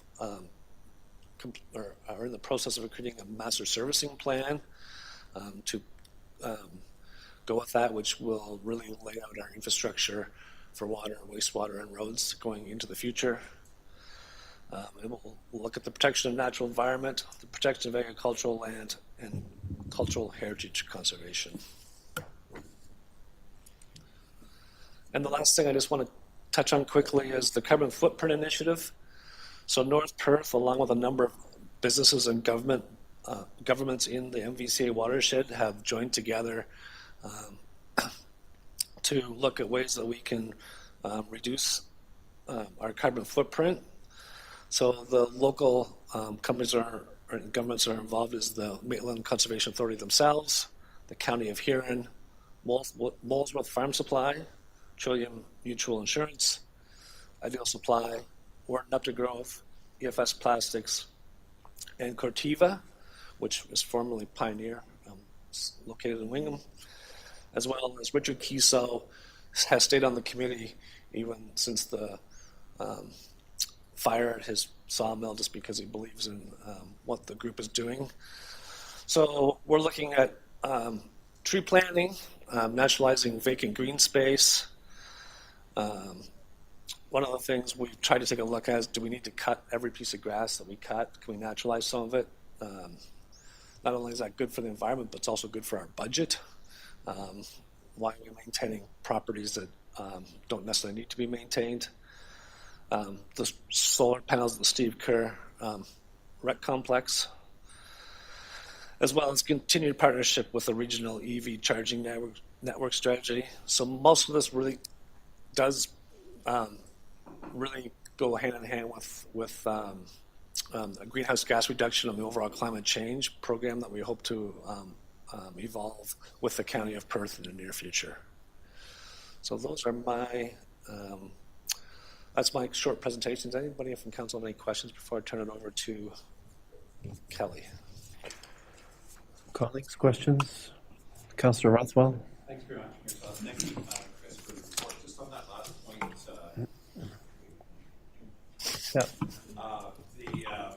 the last point there regarding the greenhouse gas emissions and the report that this goes back to the Federation of Community Municipalities, I think, that North Perth led. So we're going to see a report here. My understanding is that Perth County actually adopted a report. Is that true? And then it's supposed to, at least there was an update, and we're supposed to move forward as North Perth. Is that correct? So as it stands right now, my understanding is the county adopted their greenhouse gas reduction report along with the 3 of the 4 lower tiers, as well as the city of Stratford and the town of St. Mary's. The city of Stratford and the town of St. Mary's have gone off on their own projects. The city of Stratford has hired some staff to help with theirs.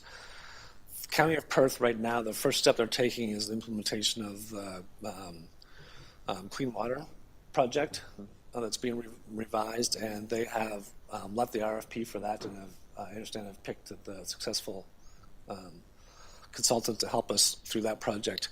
We're hoping to meet as a group in the very near future to just sort of determine the sort of plan going forward for the implementation of the greenhouse gas plans themselves. We really need to look at more public consultation, but developing things like climate change lenses as we make municipal decisions. We hope to do that as a coordinated group with the help of some of the work we do even implementing the Clean Water Project. Great. Thanks very much. Look forward to that. Anyone else have questions of CEO Snell at this point? Okay, thank you, CEO Snell. I think next up is item 5.1.2. This is a similar orientation to human resources, which is part of the CAO's office. And we have with us Kelly Fraser, who's our human resources lead, team lead. Kelly, the floor is yours. Hi, Council. So I'm just going to hop on the tail end of Chris's presentation here, as HR does fall within the administration department. So it looks like you can't really see that summary the best, but ultimately I'm just going to do an overview of HR functions. So we do have 3 staff in the HR department. So we have an HR generalist, a payroll and benefits administrator, and an myself, HR team lead. So a small but mighty team. And just a high-level overview of the HR functions. So ultimately, we are all things people. So organizational growth and strategic planning. So that can include reporting and analytics, HR trends and themes, risk management, future forecasting, KPIs. Next, we have health and safety.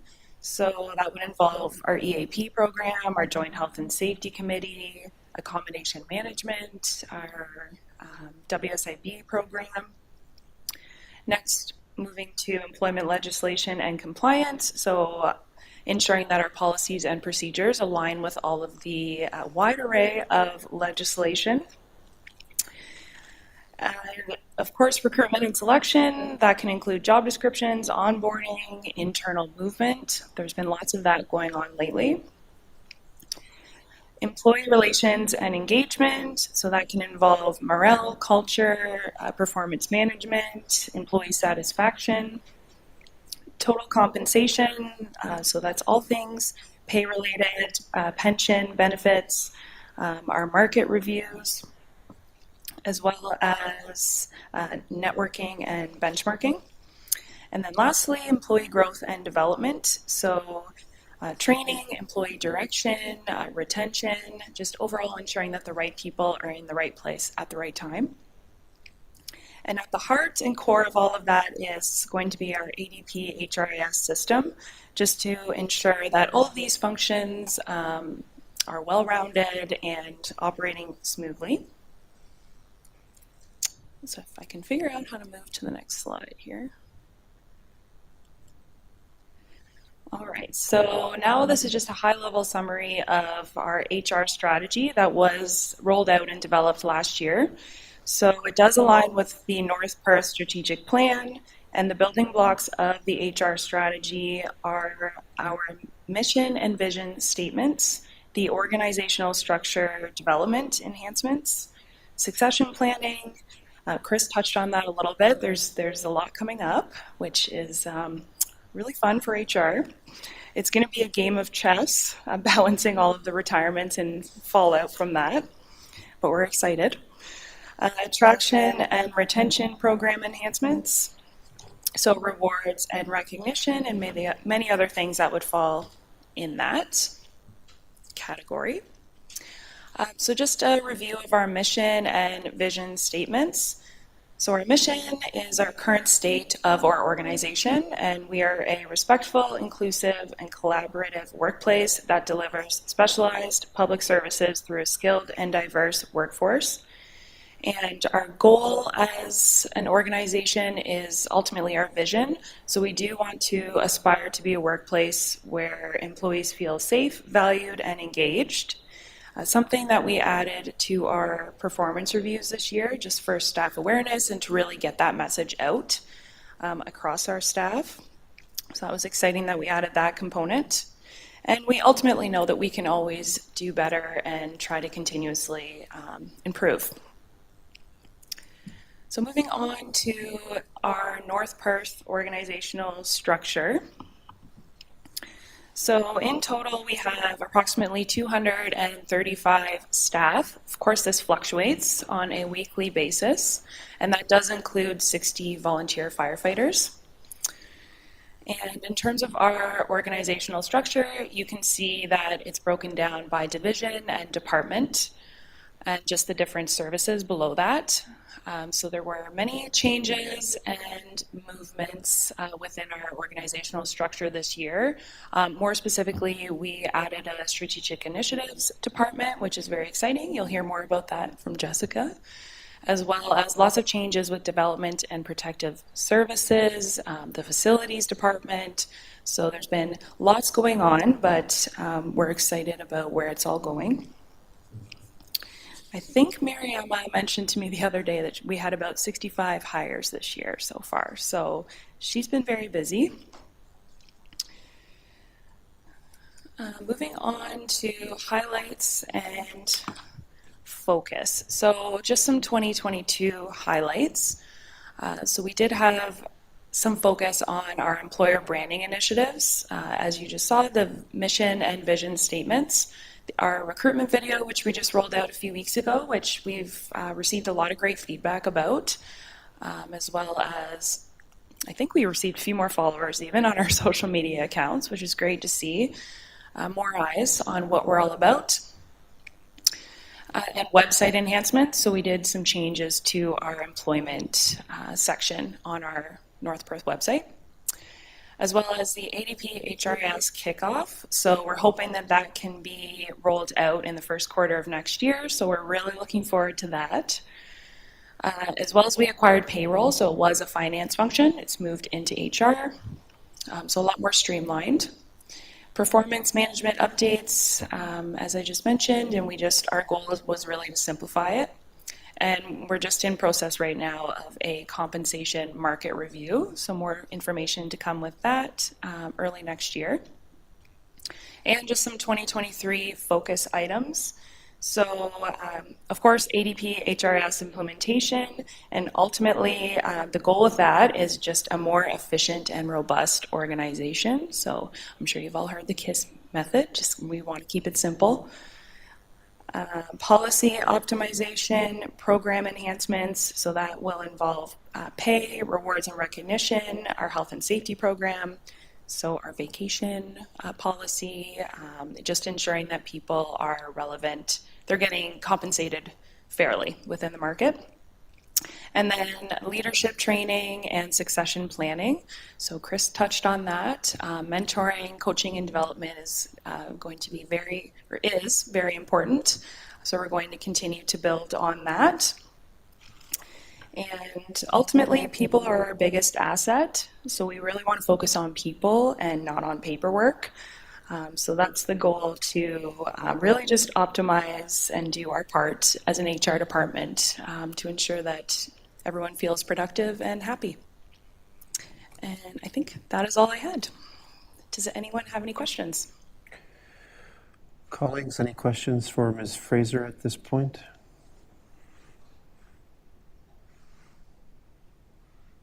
Okay, thank you. Thank you.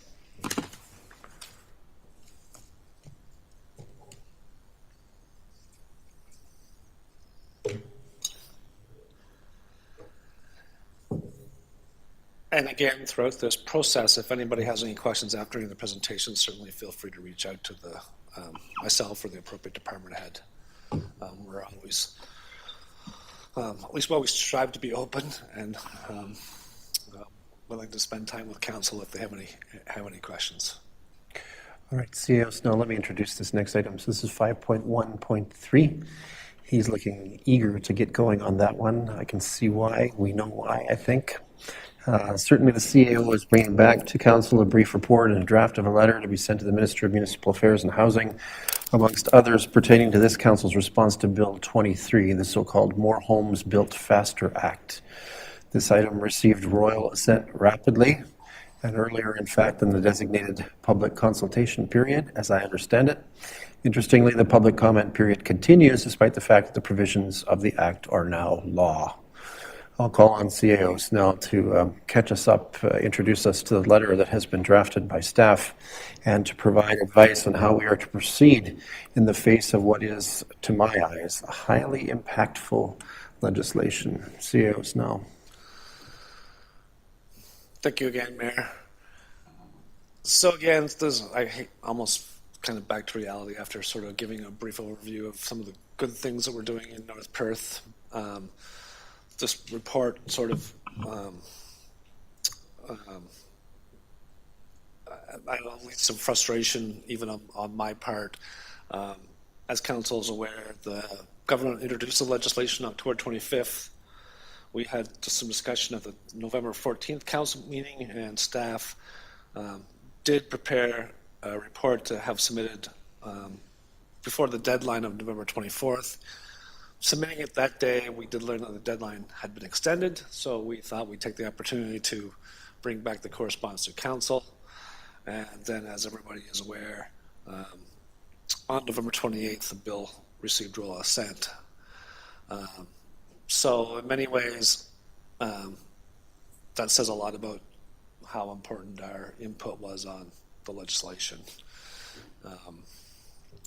There were some minor amendments to the bill that were outlined in the report. There are some sections or some information that we are still awaiting on that's to be done through regulation. But we have amended the letter slightly, now knowing that the bill has passed. But certainly welcome to any of council's comments, and certainly since we have the time, certainly we could have fixed the mayor's signature to the letter as well, coming directly from council. But certainly open to any comments or suggestions that council may have. Thank you, Mr. Snell. Colleagues, I'm sure there must be some comment. I would entertain first comments or questions of CAO Snell about this matter. Councillor Johnston, you'd like to kick it off? I just want to go before Councillor Rothwell gets on. It's not only a soapbox, I think he's on a whole sports car on this. So just if I can comment before that. This bill is, I don't know how to put it, it's brutal. It's gonna change so many things, and just in an overview, we talked about in the election campaign, everybody remembers 319 acres. That's going to double overnight. And a lot of it's going to be in the green belt and protected areas. Conservation authorities are really thrown to the curbside. I don't know what else to say. It's development charges. They're gonna try to break us to it. I don't know if I totally understand how they're changing the phase in and stuff on development charges, but it's going to hurt at times. Like, we need development to pay for development. And if they don't let us do that, then it's every back road in North Perth is paying for all the development in the urban centers, and that's not right. So that's my comments as an overview. I think it sucks. Not every day we hear that S word at the council table. I could say worse, but I kept it. Thank you for that. I think we appreciate the sentiment, and there's no question, before I call on Councillor Rothwell for some comments, there's no question that there's a fair amount of emotion attached to this on your part. Certainly on my part, I'm profoundly irritated, and that's an understatement for me. And I think most of us are feeling the heat around this one. It does feel that it's not that helpful. I think in terms of the letter, at least, and I think our proposition is to consider the letter and its content. We should try to stay largely in focus there, but I'm giving you a little latitude to vent if you want to, and I'm sure Councillor Rothwell wants to, so happy to have you go next if you would like to. Go ahead. Thanks very much, Mayor Todd and Council, and Chris, thank you very much for you and your staff's report, as well as the draft letter. I think you've hit many of the points that are problematic here, and frankly, I think it's disingenuous for the province to call something called the More Homes Built Faster Act. It is legislation that, in fact, runs roughshod over municipalities, over conservation authorities, in fact, the public, as well as the green belt and agricultural land. It is very worrisome, and there's alarm bells sounding throughout the province on this matter. And the question comes to mind is, who did the province actually consult with in developing this? And it certainly appears as though it wasn't municipalities. In fact, the Association of Municipalities of Ontario was not given the opportunity to make its presentation to the Standing Committee. As CAO Snell says, that speaks volumes about what the province of Ontario thinks about municipalities in this.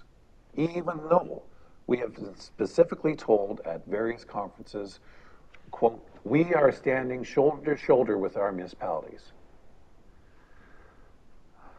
One of the thoughts that I've had in that time is that, in fact, yes, the Minister of Municipal Affairs, Mr. Clark, as well as the Premier, are standing shoulders to shoulders, but when we talked about development charges, for example, they have their hand in our pocket to take money out of the pocket of development charges, as well as in the pockets of all members of the public, because Development Charges Act was imposed to have development pay for development, as Councillor Johnson says.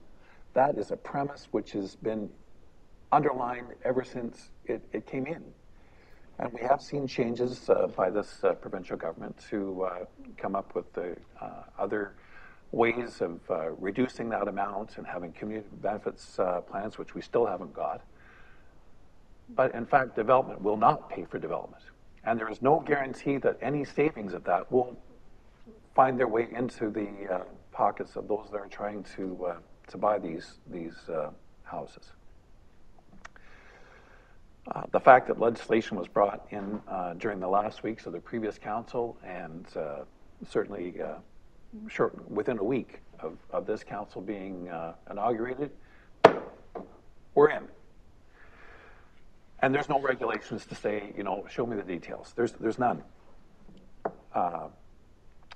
We can go on and on about this, and there's various writings here and so on. But of most concern, I think, is that during the election of 2018, the Premier himself said he campaigned that he would never touch the green belt.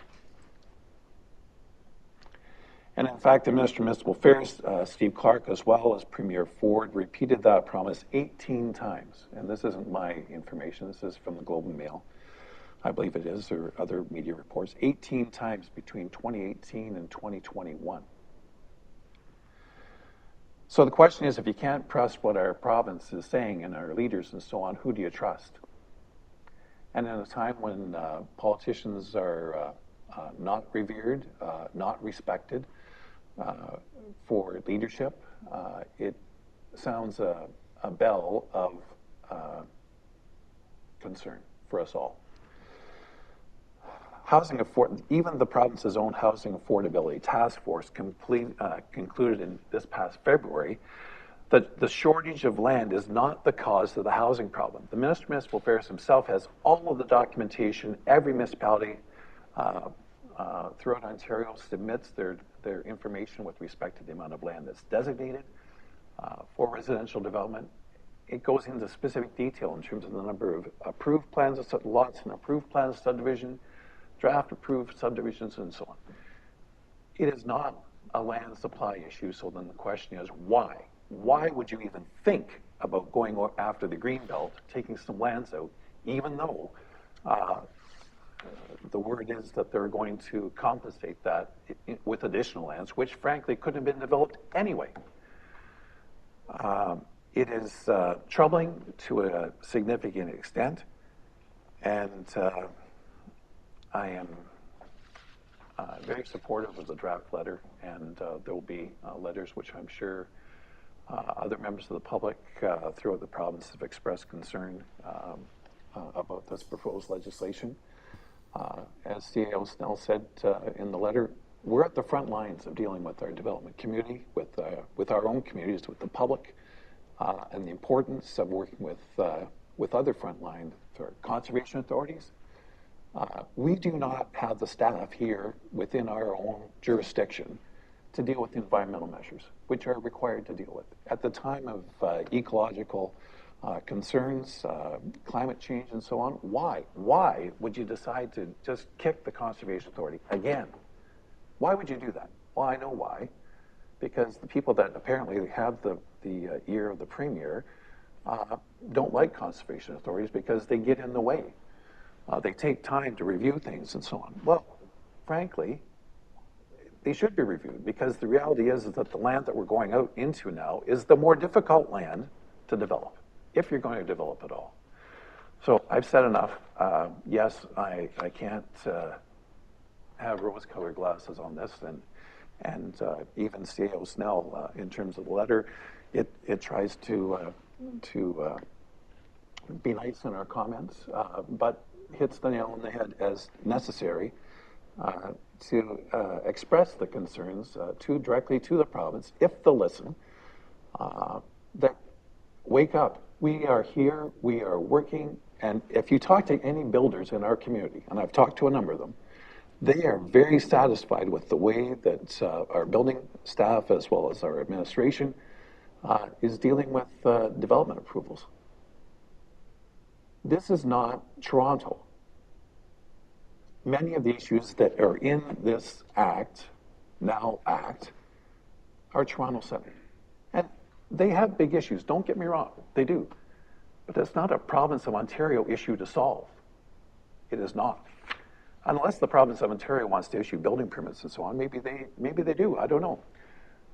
But I can tell you, they haven't got the resources to do that. They have not even shown in the legislation what they are prepared to do to deal with their challenges that they have in their provincial ministries that hold up development on an ongoing basis.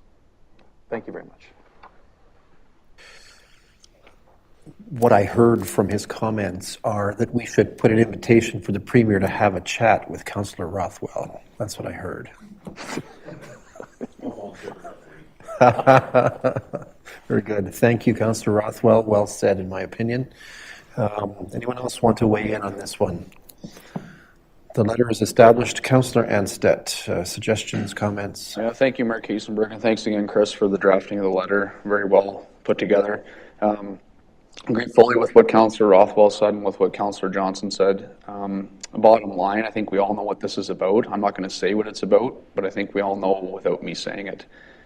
The problem I have with this, the consultation period, we have a consultation period and the bill's already been passed. We've been taught in school since the time we were this tall that you have a consultation period, you get feedback, and then from there you pass the bill. And I understand they have a majority, they have the right to do that. No consultation with conservation authorities, no consultation with Indigenous groups. This is a serious problem. And I think we can all tell by the amount of uproar that this has caused throughout the province that this is not going away and we're not going to go down without a fight.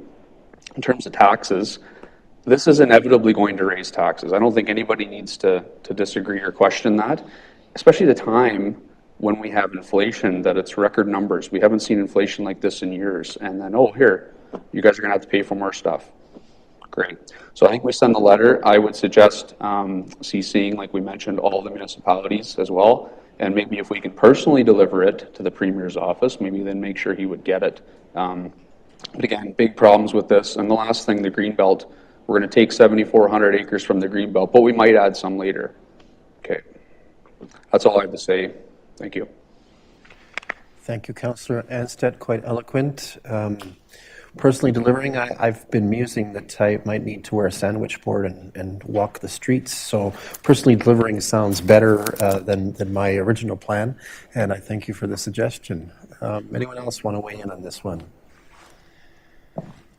Councillor Noordam, let me just check your microphone's 4. There we go. Yeah, thanks, Chris, for the report. To echo what everyone else is saying, I'll just keep it short and sweet.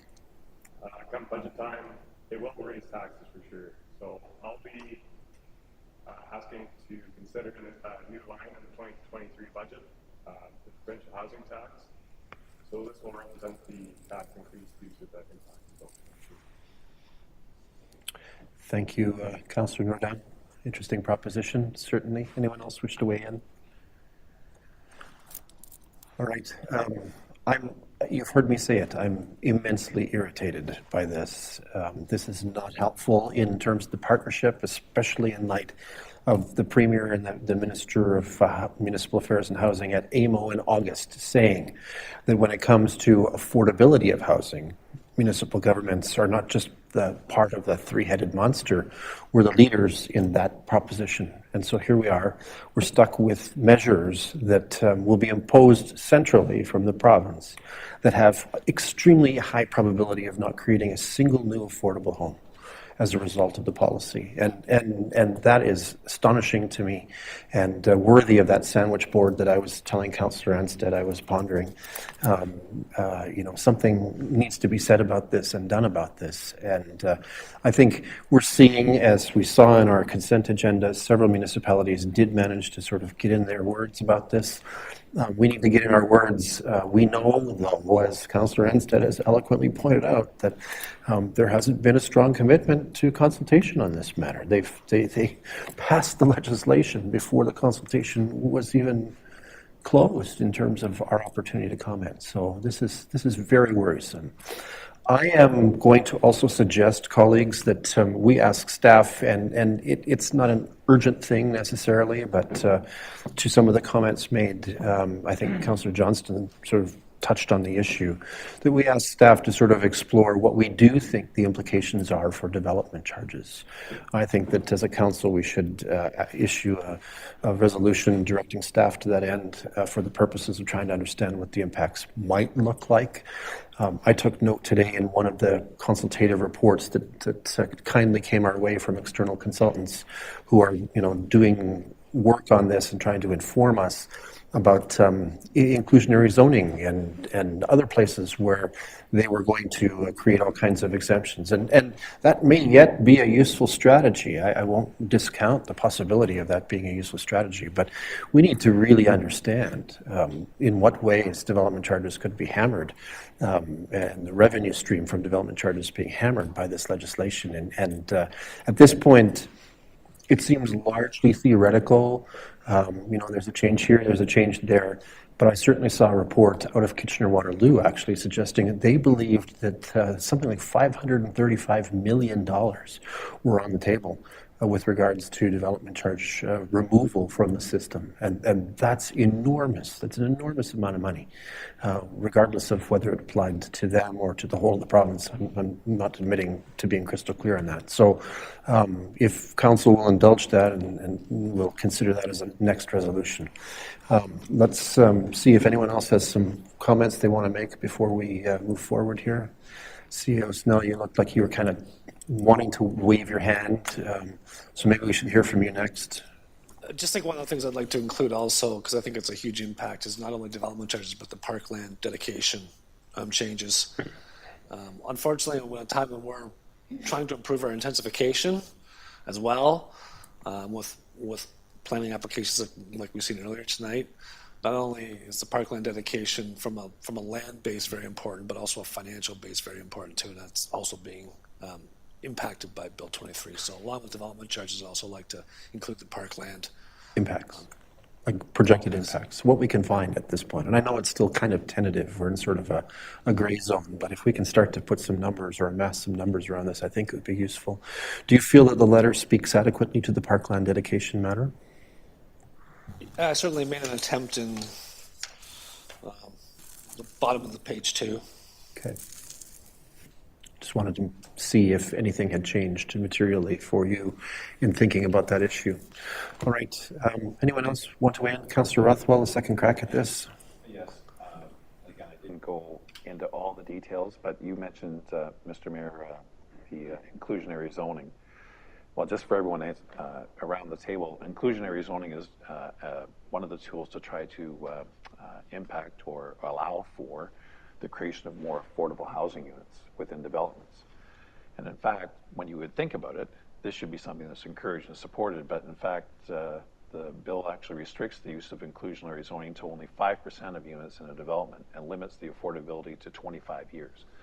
So to talk to the issue about the emergency that we have with respect to affordable housing and the need for more, you would think that all tools should be embraced and so on, but this is a cap which is put on, which is not there currently, as well as and we don't get into this here, but who knows, we may have at some point, eliminates municipal rental replacement bylaws, so that's where a developer is required to have another unit available for tenants that may be displaced, and that unit would be at the same price, so they're looking at eliminating that ability for a municipality to require that. So, and the last point is that truly it's undermining democracy, is what's talked about, because they're removing some of the public meetings on certain planning applications, which, you know, up until this time, since the 1970s when the Planning Act was first started, public participation was crucial in terms of having community input. And there are some negative connotations to that with respect to not in my backyard or NIMBY. But there's also very important issues which come to light during our public meetings, not all of them, obviously, but certainly there's enough that for due process for property owners that are in those neighborhoods that could view developments adversely affecting them and their properties, it gives them a voice. We're shutting them out by this legislation, and that's frankly unconscionable in my view. Thank you. Thanks, Councillor Rothwell. Yeah, I agree. Simply, I agree. Anyone else wanting to weigh in? Councillor Duncan, any thoughts on this one?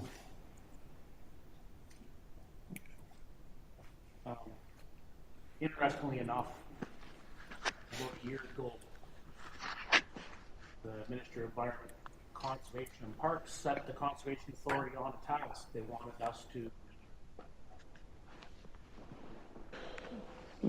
us to create an agreement with all the member municipalities for any non-mandatory services. Maitland Conservation was a leader. We went ahead. We were the first one in the province. We got all but one of our member municipalities to sign that letter. They all agreed to fund non-mandatory services. Now they've just went ahead and said, no, now you can't have that agreement no more. Just throw that away. So I question as to whether the cart's leading the horse down there or who's pushing the cart or even what's going on. And I guess I'll close with, my mom always told me if I don't have anything nice to say, don't say anything at all. So I think I'll just stop on it now. Pithy. Thank you, Councillor Duncan. All right, Councillor Rothwell. Okay, one last shot, yeah. Simply because Councillor Duncan is chair of the Maitland, or has been chair of the Maitland Valley Conservation Authority. The fact that the province actually forbids, I believe is the word, forbids municipalities to enter into agreements with conservation authorities for environmental review of applications is unprecedented, not understandable, incomprehensible, whichever word you want to use. It tells you that the province has little or no respect for watershed planning, for the important things that conservation authorities do on our behalf, and the whole process in terms of trying to ensure that we're not going to have events like Hurricane Hazel and so on again, which suffered terrible losses of both life and property over that time. And I don't believe I'm, and those that are expressing or sounding alarms on this is not something which is tilting at windmills and so on. This is the real deal. And if we're going to back away from the decades of work that conservation authorities have done in partnership with our municipalities, it's a sad, sad day for us in the province of Ontario. Thank you. Agreed. Anyone else with comments further? All right. We have a resolution. I'm going to suggest a couple of minor changes and we'll see where they go. So the resolution that I'm going to propose looks like this. The Council of the Municipality of North Perth directs the CAO to deliver the proposed letter under the signature of the Mayor on behalf of Council regarding North Perth's comments on Bill 23 to the Minister of Municipal Affairs and Housing, the Premier of Ontario, MPP Matt Ray, and the Environmental Registry of Ontario. So taking into account the suggestion that we hand deliver this if we can, I don't know whether it will be seen, but we might as well try. And then making sure that this is coming from the political level of government as opposed to the staff level of government in this case. Anyone have suggestions for improvement on this? CAO Snell. I do think I heard somebody say all of the municipalities or. Oh, and to all municipalities.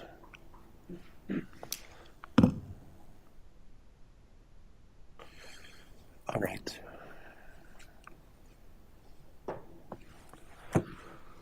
Who would like to serve as our mover? Councillor Rothwell. We sure we don't want to put that last paragraph in there that we invite the Premier and the Minister of Municipal Affairs and Housing to have a chat with Councillor Rothwell?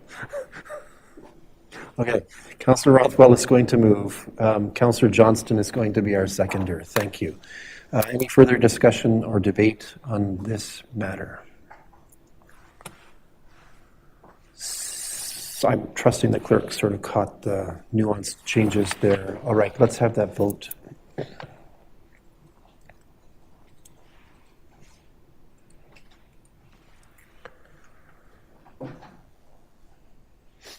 And that is unanimously carried. Thank you, Council. I think we're feeling it, and I think we're acting on it.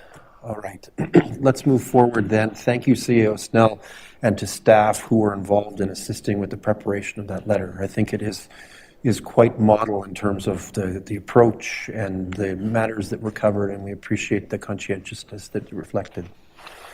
All right, let's move forward to item 5.2, reports from the Strategic Initiatives Portfolio for item 5.2.1, and as an orientation item for the new term of council, North Perth Manager of Strategic Initiatives, Jessica McLean, will provide an overview to the work of this recently introduced new role, including insight into key priorities and duties. Welcome, Ms. McLean. Thank you, Mayor. Good evening, Council. It's nice to see everybody tonight. So as the Mayor mentioned, I will be giving an overview of the Strategic Initiatives Department tonight for you. Oops. There we go. As Kelly referenced earlier, the Strategic Initiatives Department was added to the North Perth org structure in mid-2022. Our department includes the services of economic and community development, communications, public engagement, and policy development. Our department is responsible for the development, implementation, and execution of the council-approved strategic plan and other growth initiatives. Strategic Initiatives supports other municipal departments through collaboration on projects and initiatives. We develop and maintain relationships and identify and implement sustainable growth opportunities that align with the corporate strategic plan. And as you'll see on the slide there, that is an overview of the positions that fall within our department. In terms of the areas of responsibility, I'm not going to go through these lists in full, but you'll see we've included the areas we're responsible for under strategic leadership, community or economic and community development, and communications. So for example, the strategic plan management and tracking, department business plans, budgeting, business and employer support, retention and growth, youth retention and engagement, the North Perth Economic Development Advisory Committee, as well as the website, social media accounts, media releases, advertising, and engaging with the public on different projects.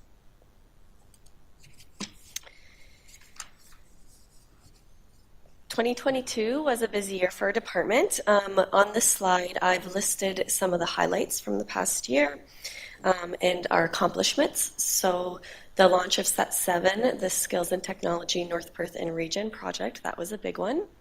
Continued growth of the PC Connect pilot project, enhancement of the Driftscape app, continued public engagement using Your Say North Perth, the development of a housing work plan as well as initial progress, the 2019 to 2022 strat plan audit and initiation of the update on that plan. We completed the agricultural excellence project, and as well as various economic development projects, including the Moncton G2D trailhead, continuation of the facade improvement program, and also the North Perth Economic Development Advisory Committee did a prioritization exercise. I'm going to quickly highlight a few projects that are a bit newer and I think deserve some attention. So the Municipality of North Perth launched the Set 7 Skills and Technology North Perth and Region project in the spring of 2022.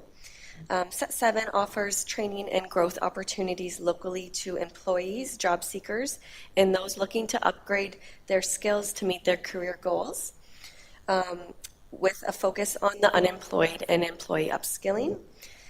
North Perth received $1.8 million in funding through the Skills Development Fund to launch and operate year one of Set 7.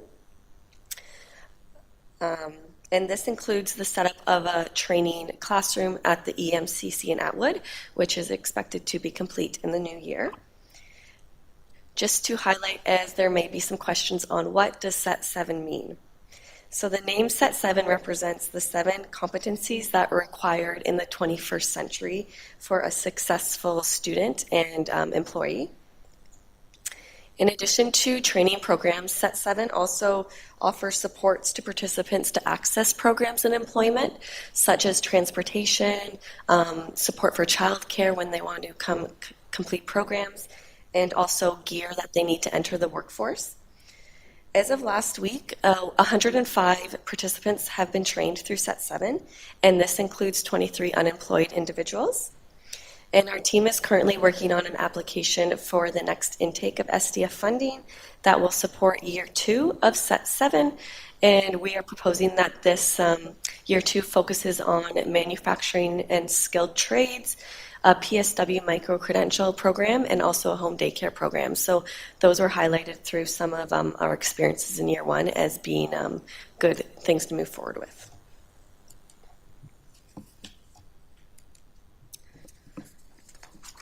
Okay, and the next project I wanted to highlight was PC Connect. So this is a public transit service that provides transportation throughout Perth County, Stratford, St. Mary's, KW, and London. It provides affordable and accessible service on weekdays and Saturdays, and it provides a very valuable connection to GO Transit. There are 2 routes that operate through North Perth, and this includes Route A, which is called Perth County North, and it connects northern Perth County communities with Stratford, and it has stops at the Listowel Library, LTI, the EMCC in Atwood, and the ELRC in Moncton. And we also have Route 1 that travels through North Perth, and that connects Listowel to KW and Elmira, as well as GO Transit. So we encourage users to download the PC Connect booking app, and they can use this app to pre-book, pay for their rides, and also track the route. The PC Connect pilot project will have provincial funding, until March 31st, 2025.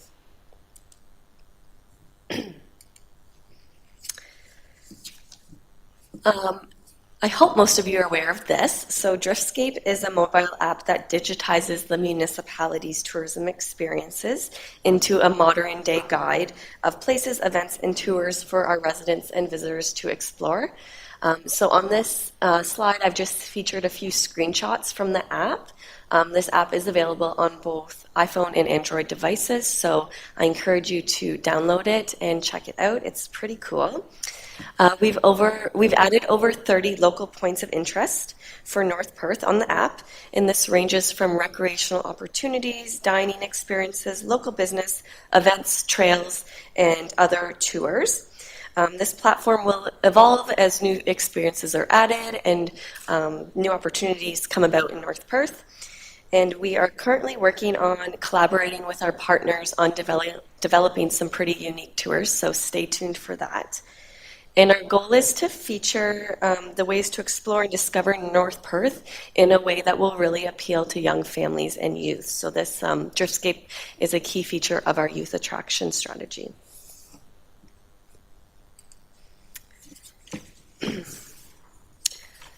Last but not least, I'd like to highlight the housing work plan. So this was presented and approved by Council in October of 2022. The purpose of the work plan is to guide the activities of staff over the next months and beyond in relation to the municipal housing portfolio. The work plan includes 3 focus areas, which I've highlighted on the slide here, and that is to incentivize indirect policy changes and direct intervention. The work plan is not static, and it will evolve as new opportunities related to housing and new partnerships come about. And this includes grant funding, obviously. And staff are currently working on investigating and preparing projects to be concluded in our 2023 budget proposal related to this work plan. So more to come. In terms of an outlook for 2023, this slide features a list of some of the main things that the Strategic Initiatives Department will be working on. This is not all we will be doing. More details will be included in our 2023 budget proposal, as well as our 2023 department business plan. So yes, we're excited to continue with the Set 7 project, the corporate strategic plan update, undertake a branding exercise, and many other initiatives, including those to enhance diversity, equity, and inclusion, and also support to our employers. And I welcome any questions. Thank you, Ms. McLean. Councillors, any questions or comments about what was presented about Strategic Initiatives Department? All right. Thank you. Great. Thank you very much. Very informative. All right. That allows us, and these reports, you know, the clerk and I have, I guess, agreed that these reports do not need a council resolution for receipt, just so that everyone is aware. Let's move on then to item 5.3.1. This is a look at the council meeting schedule, a list of dates for council meetings in 2023. Is there someone going to present this report, or are we good to just consider it at go? I would suggest that council could just approve the proposed meeting schedule unless there are any questions. Sure. Any questions from council at this point before we consider the resolution for approval? Not seeing any, so as follows, that the Council of the Municipality of North Perth approves the 2023 council meeting schedule included as an attachment to the 2023 council meeting schedule report dated December 5th, 2022. Can I call for a mover? Councillor Duncan and Councillor Anstett will be our seconder on this one. Any discussion or debate? Seeing none, let's have that vote.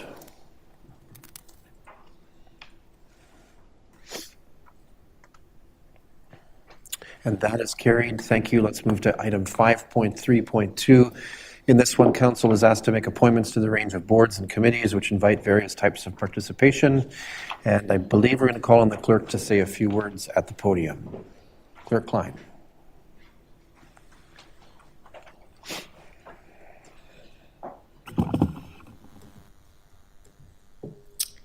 Thank you. Through Mr. Mayor to members of council, the report in front of council, as well as the subsequent bylaw, is a routine report that you see every 4 years to appoint members of council as well as citizen volunteers to the various boards, committees, and associations that we have here in North Perth. The previous appointments expired on November 30th, and the proposed appointments will be in place until November 14th, 2026, in accordance with the end of the 2022 to 2026 term of council.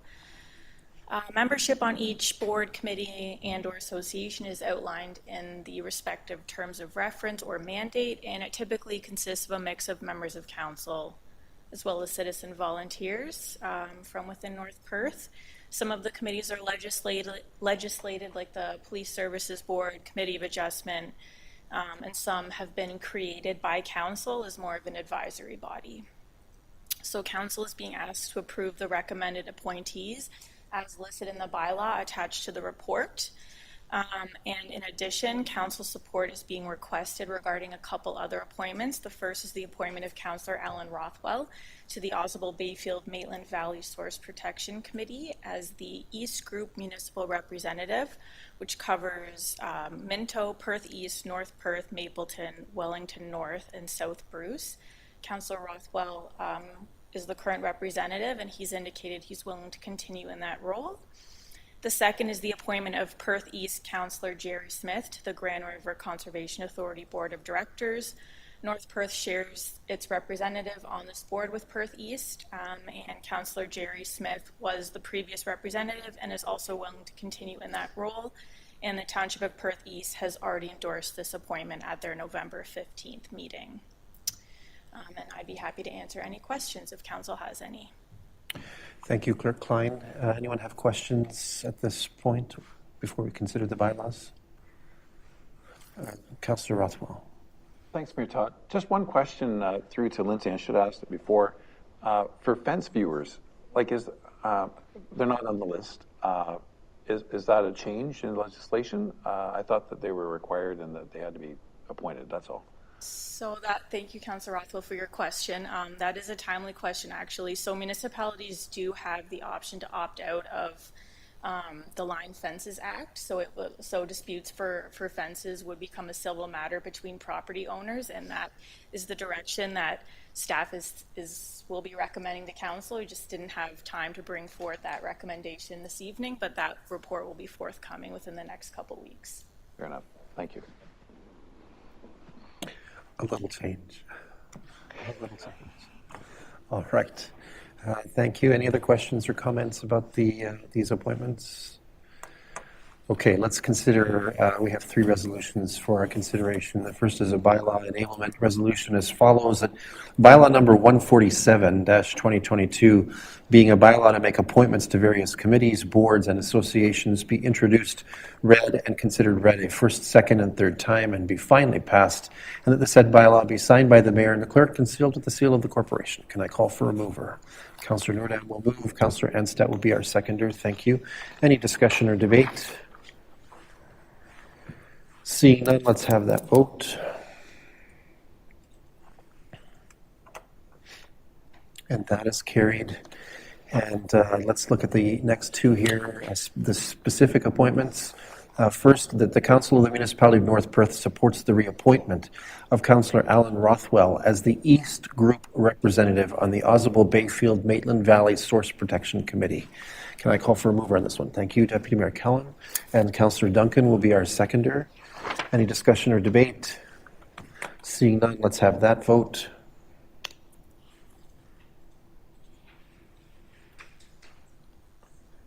And it didn't come up for me, but I'm in favor, so let's call that carried.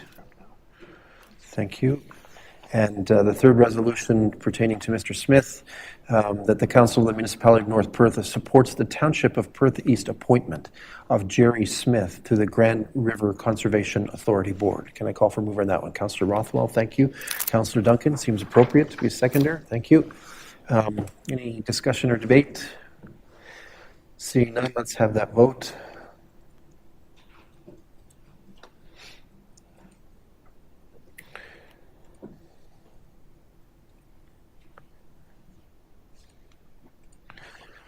And that is carried. Thank you very much.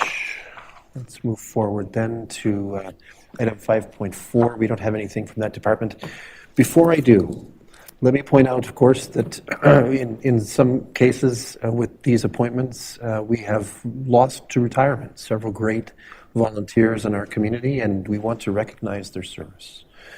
Many of them have served for many years, some of them one term, but all of them have served with distinction, and we're grateful for their service and for their example in our community.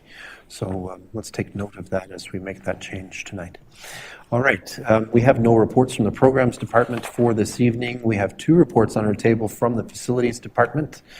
As item 5.5.1, Council is brought in advance of the 2020 2023 budget, a request to authorize an expenditure that would normally sit in that budget. The purpose for this earlier than usual request is to support effective timing of opening of the public swimming pool in Atwood Lions Park, since the request addresses an understood essential replacement for equipment at said pool. We have Mr. Newell, our Manager of Facilities, in front of us to address the matter. Mr. Newell, take it away. Good evening, Mayor Kaysenberg and members of council. You did a fine job summarizing my report for me. I appreciate that. Really, I don't have much other to add to that, other than we did have complications with the filtration system this year. It was identified in an aquatic facility report that we had done that the filter is obsolete and future maintenance would become difficult in the coming years.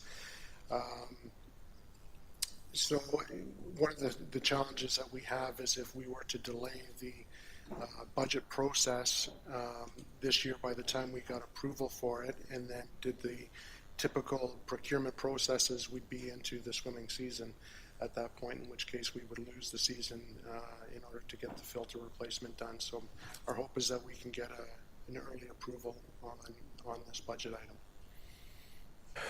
All right, thank you, Mr. Newell. Any questions or first comments from council? All right, I have a resolution for our consideration then as follows: that the Council of the Municipality of North Perth approves the 2023 budget request for the replacement of the Atwood Pool filtration system project in the amount of $170,000 plus HST in advance of the 2023 capital budgeting process. Can I call for a mover on this one? Councillor Nordam, thank you. Councillor Duncan is our seconder. Any discussion or debate on this one? Councillor Rothwell. Thanks very much, Mayor Tom. You brought this issue forward to Parks and Rec, and so we had a heads up beforehand. So I hope that the number's not going to be more than 170,000, but if it is greater, then that would come back to this council before. That's right. We would have to put this out to tender and see what the numbers look like. But we're fairly confident with these numbers because we just had a quote updated recently, so we think we're okay. I really hope so too. Yeah. Thank you. All right, thank you. Anyone else wishing to ask a question or offer comment? All right. Seeing none, it's duly moved and seconded. Let's have that vote.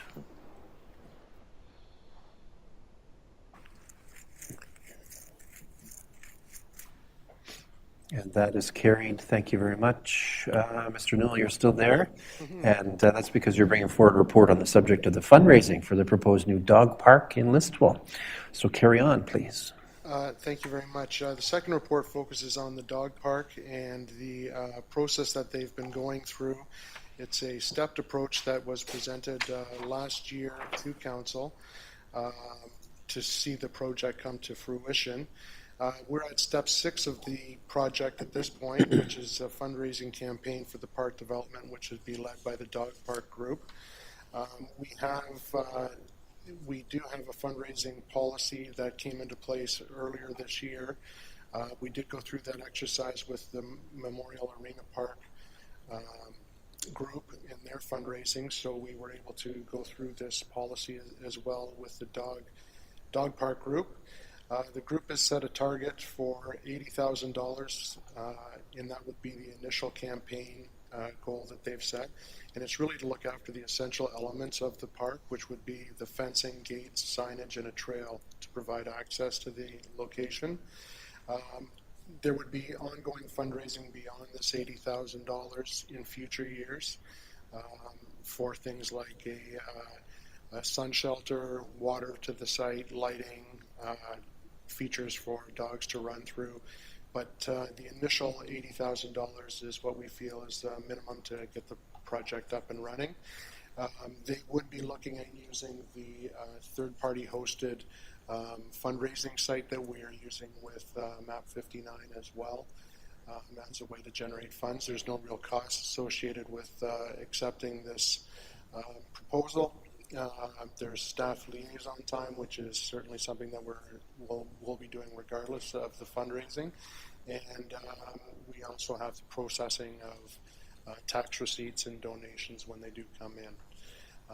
So just looking for council approval on the fundraising package. Thank you, Mr. Newell. Questions or first comments on this matter?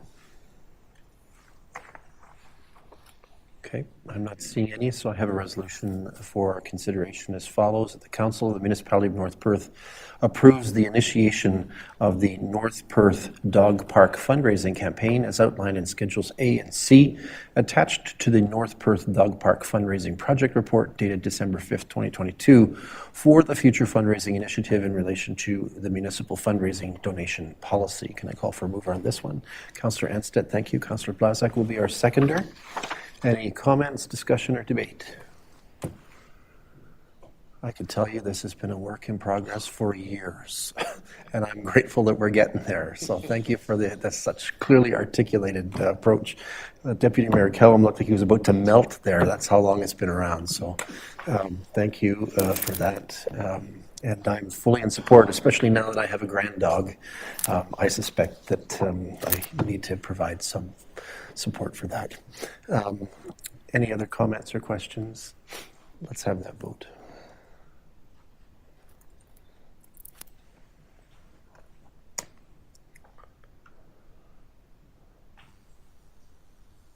We're missing one. Councillor Rothwell? We're missing your vote, maybe. There we go. Thank you. And that is carried. Thank you, Mr. Newell. Our best to the committee. All right. Okay, this brings us to a technical section, I think, right? So item 5.6, reports from the Manager of Environmental Services.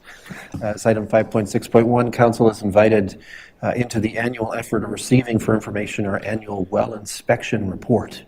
And I can say ahead of time it has been an outstanding inspection with 100% rating achieved across all four of our systems, certainly the first time in my mayorship, but it's always been great. I'm going to call on Mr. Hackett to present the report to us. Welcome, Mark. Good evening, Mayor and Council. As I've noted in my report, one of the key aspects of the Safe Drinking Water Act statutory standard of care, which you're going to learn about a little bit coming up in some training in January, but it's to keep council members informed of our water systems and how they're performing. And one of the ways we do this is we review the Ministry of Environment, Conservation and Parks, or MECP, annual well inspection reports. So each year we have an inspector come and they look at all of our water systems in North Perth, and they look at all the treatment processes, operation manuals, logbooks, water quality manual, monitoring efforts, and lab results. And so they include an off-site documentation review, and then they come on-site and have a look at things, make sure that we're complying with all legislation and regulations. And they're either an announced or an unannounced visit, which would be just less than 24 hours notice. This year Atwood was an unannounced one. And that's why you'll see when you look at the Atwood one, it's a little bit thicker, it's more focused and more questions. So once they have this report, as the Mayor mentioned, once it's complete, we get a bit of a report card that's included with it. And we did receive 100% in all of the wells. That's the very first time in a number of years. And I attributed that to the hard work of our waterworks staff and our chief operator in making sure that they're doing everything that they can to keep the water safe and reliable. So I won't go through each of the reports.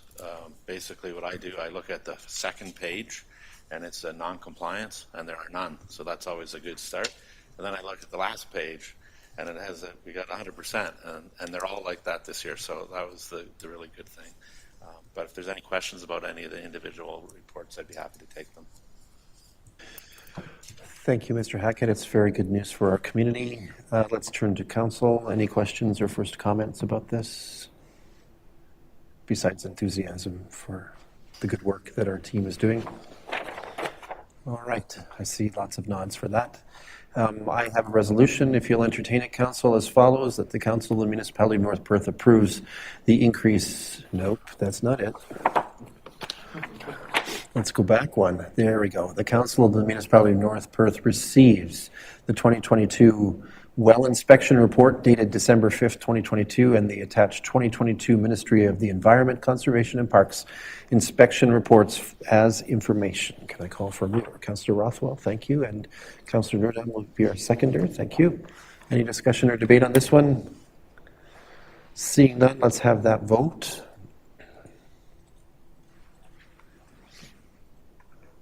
And that is carried. Our salutations to the team. Carry on.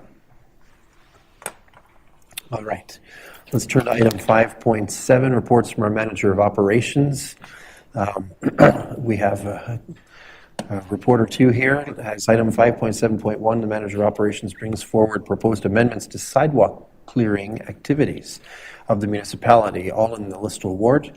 These additions largely have arisen as a result of assumption of new roads in the aftermath of subdivision development, etc. Mr. Couch is with us to explain.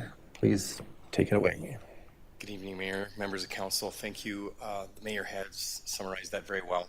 As we move through the subdivision process, we assume different services from the ground up, and then ultimately, after a few years, we have full assumption of the subdivision. Securities are usually returned to the developer, and then, sorry, I'm talking about the wrong report. I was just reading the other one. Let me just rephrase. Sidewalk program, sorry about that. The development of sidewalks and the addition of sidewalks in the municipality changes each year. I usually come to council at this time every year to add new sidewalk, and that is what we're doing. The maintenance program for sidewalk and winter control is expanding.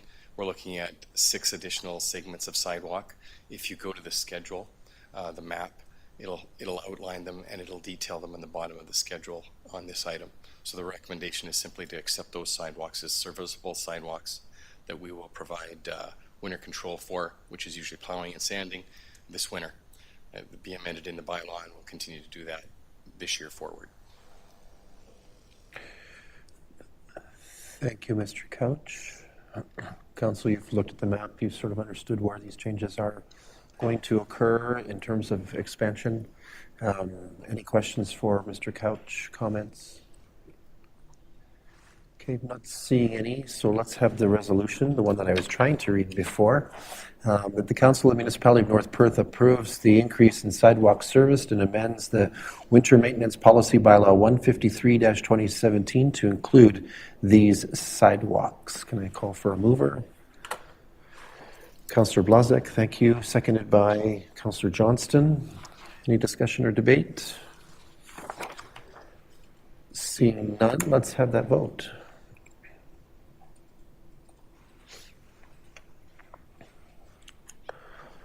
That is carried. Thank you.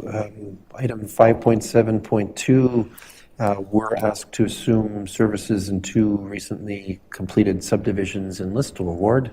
I see I was kind of luring you down the wrong path before again, let's call on you, Mr. Couch, to explain and set us straight.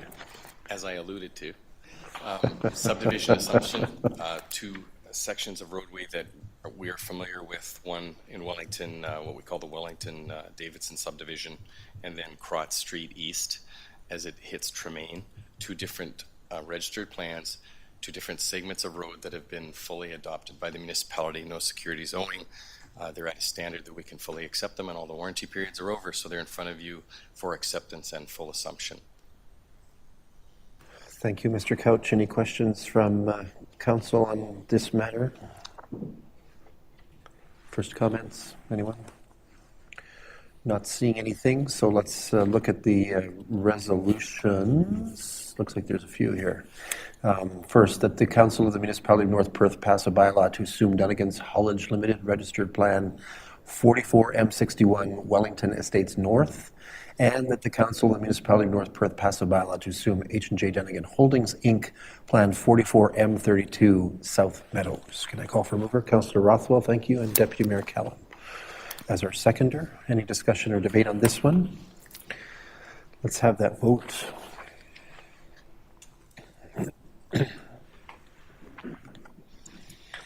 And that's carried. Next, then, in the same vein as I assume this is the same item, 5.7.2. Thank you. The clerk has given me the nod. That bylaw number 153-2022, being a bylaw to assume the services vested in the municipality by 10M Developments, Inc., be introduced, read, and considered ready for second and third time, and be finally passed, and said bylaw be signed by the mayor and the clerk and sealed with the seal of the corporation. Can I call for a mover on this one? Councillor Nurdam, thank you. Councillor Anstett will be our seconder.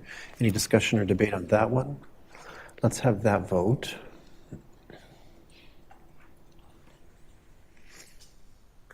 And that is carried. And then we have the bylaw enablement here as follows, that bylaw number 154-2022, being a bylaw to assume the services vested in the municipality by Dunnigan's Haulage Limited, be introduced, read, and considered ready for second and third time, and be finally passed. The said bylaw be signed by the mayor and the clerk and sealed with the seal of the corporation. Can I call a mover for that one? Councillor Rothwell, thank you. And Councillor Duncan will be our seconder here. Any discussion or debate on this one? Seeing none, let's have that vote.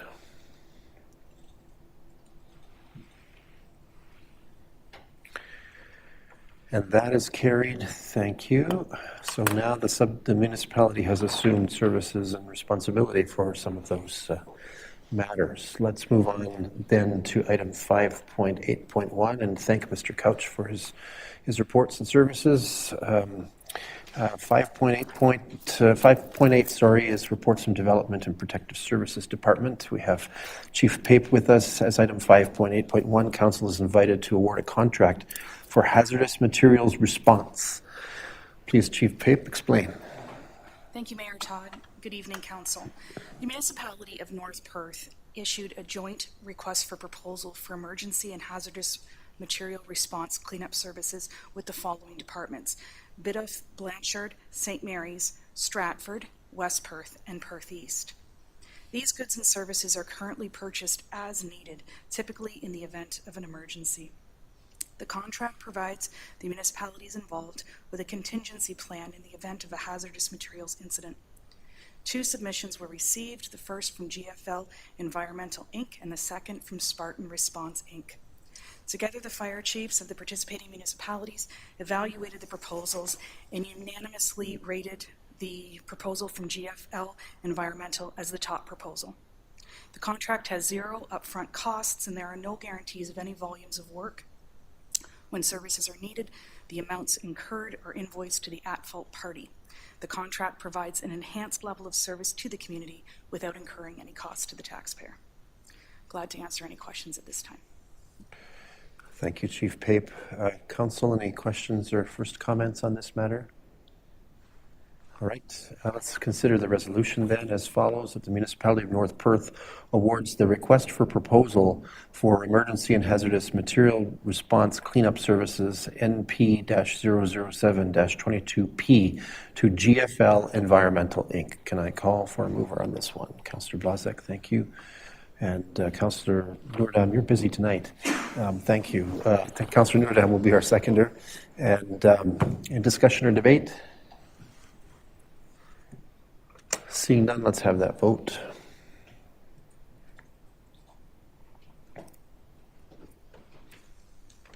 And that is carried. Thank you on that one, Chief Pape. Next up then, we have some development and planning work here for item 5.8.2. Council receives an application for consent to sever in the Elmo ward brought forward by party Gordon and Darlene Galbraith through an agent, Scott Patterson. The intent is to sever one part of a semi-detached residence into its own lot. We are asked to make a recommendation to the County of Perth Land Division Committee or its designate.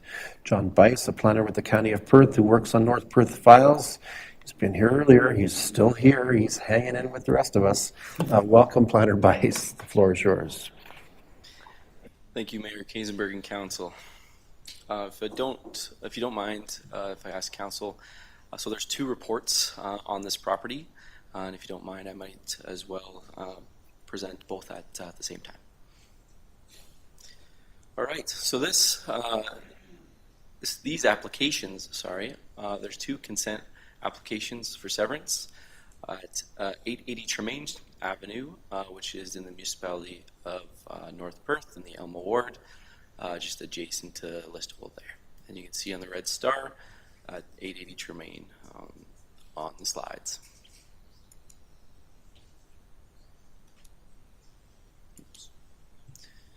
All right, so the purpose of the consent files would be to create 2 new residential lots by severing both one unit, both units of an existing semi-detached dwelling. So file 45, B45-22 is being considered alongside B44-22, and then the retained lands there, as you see in the red section, would be to retain 2,107 meters squared, and this would be vacant land to be developed at a future date. As you can see through the slide there, the 2 consent applications are summarized. So B45 will be severance number 1 in the teal blue color, and then severance number 2 will be yellow, and we'll go into them in a bit more detail here. So the Perth County Official Plan, section 85813, allows for the creation of new lots in areas designated urban fringe. And this area is designated such an urban fringe, and it's adjacent to the town of Listowel. Section 85814 details permitted residential use policy requirements. So the eastern side of Tremaine Avenue contains multiple residential dwelling units, which include semi-detached dwellings as well as single detached dwellings along that section of Tremaine. The North Perth Environmental Services Division has confirmed that each semi is serviced separately, and services are available for the retained parcel. There's an existing well that is located on the retained lands, and North Perth Environmental Services Division recommends that to be decommissioned. So here's an image of the existing semi located on Tremaine Avenue there. And that was taken looking towards the east. So consideration was given for land compatibility as the subject property is located across the street from industrial facilities, and those are identified as BTE Assembly Limited and Grey Ridge Egg Farms Industrial Plant. So the semi-detached dwelling was built in 1973, and the industrial buildings were built 1971 and 1992 respectively. The severance of the existing semi-detached dwelling is not considered a new sensitive land use, and a noise compatibility study was not required. It is recommended that a holding provision be applied through the rezoning required, and that D6 compatibility study for the retained lands if and when development is proposed. So this is the other industrial facility that is south of the first one and looking to the west. So it is recommended that the subject property be rezoned through a zoning bylaw amendment. And that zoning bylaw amendment would look something like, as you see in the bullet points on the slide. So it would be to zone the severed parcels, both of them that being from residential, rural residential to a residential special zone, and special being to account for a reduced interior side yard setback, and then also to recognize a reduced lot frontage for the second severance, and that was the one in yellow from the report photos. It's also recommended that the rezoning recognize the existing front yard setback, and that existing front yard setback as the required front yard setback for the subject property, since the property is across the street from 2 industrial facilities. So North Perth Operations has reviewed the application and supports 3 entrances. A new entrance permit is recommended as a condition of consent for both the severed properties.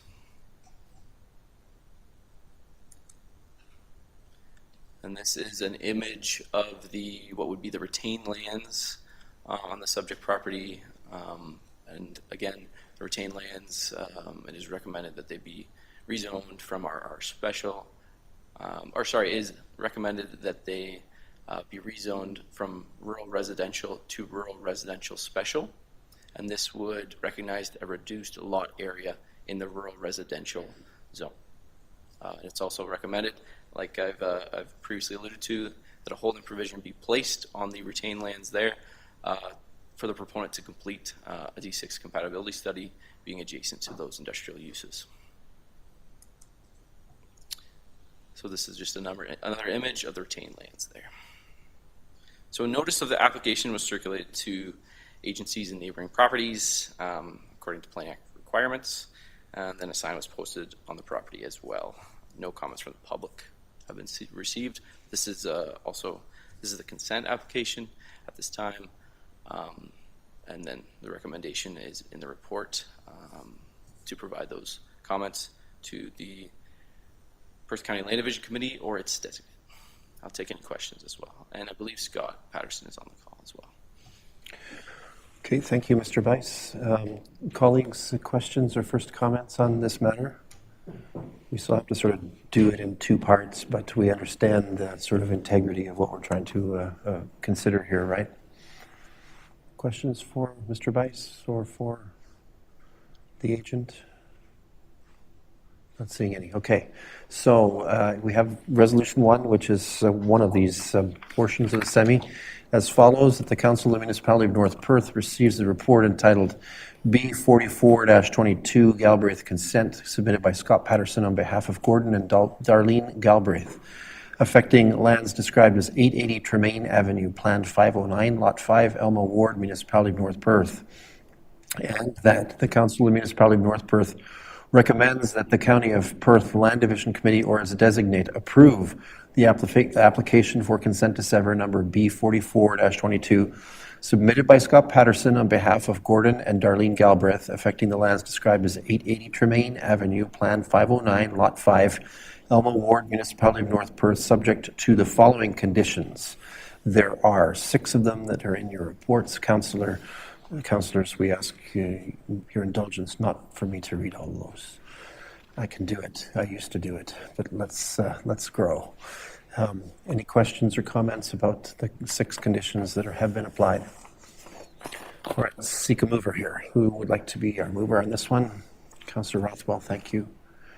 Councillor Duncan, you'll be our seconder. Thank you. Any discussion or debate on this one? I'm not seeing any, so let's have that vote.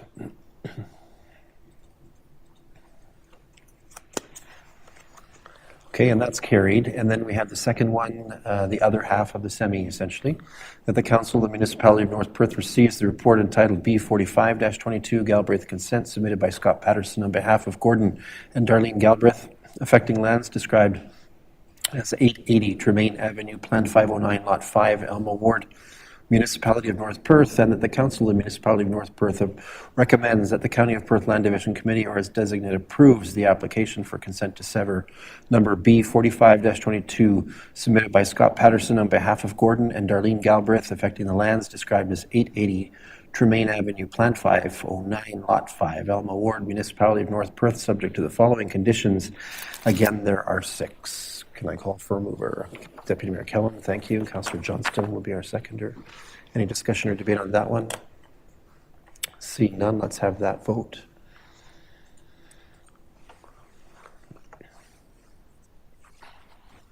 And that is carried. Thank you, Mr. Bice. Thank you for sticking around for those.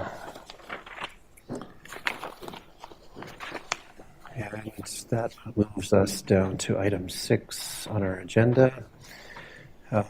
With regards to item 6, councillors, are there any reports you would like to ask of staff or of our committees at this hour? Okay, not seeing any, so let's move on to item 7. We have received one item of correspondence which invites our further action.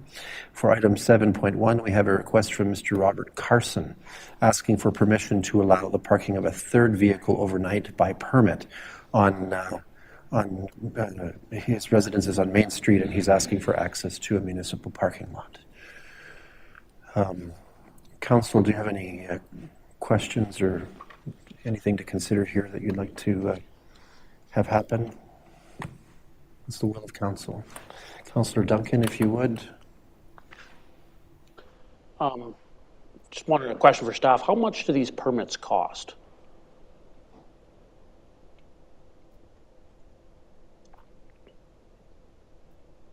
Looks like the CAO is looking it up, but perhaps the clerk has it at her fingertips. Through Mr. Mayor, it's $250 a permit per year.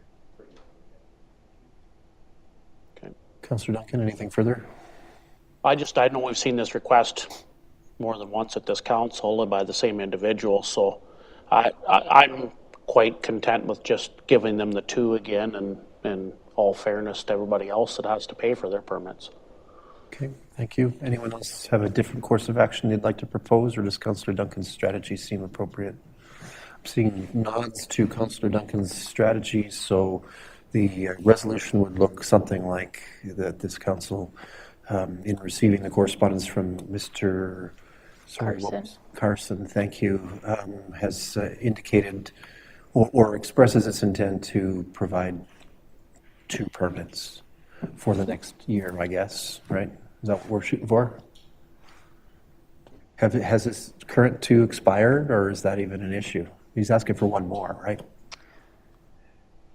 Through you, Mr. Mayor, if I can just provide additional comments. So Mr. Carson has submitted previous requests, and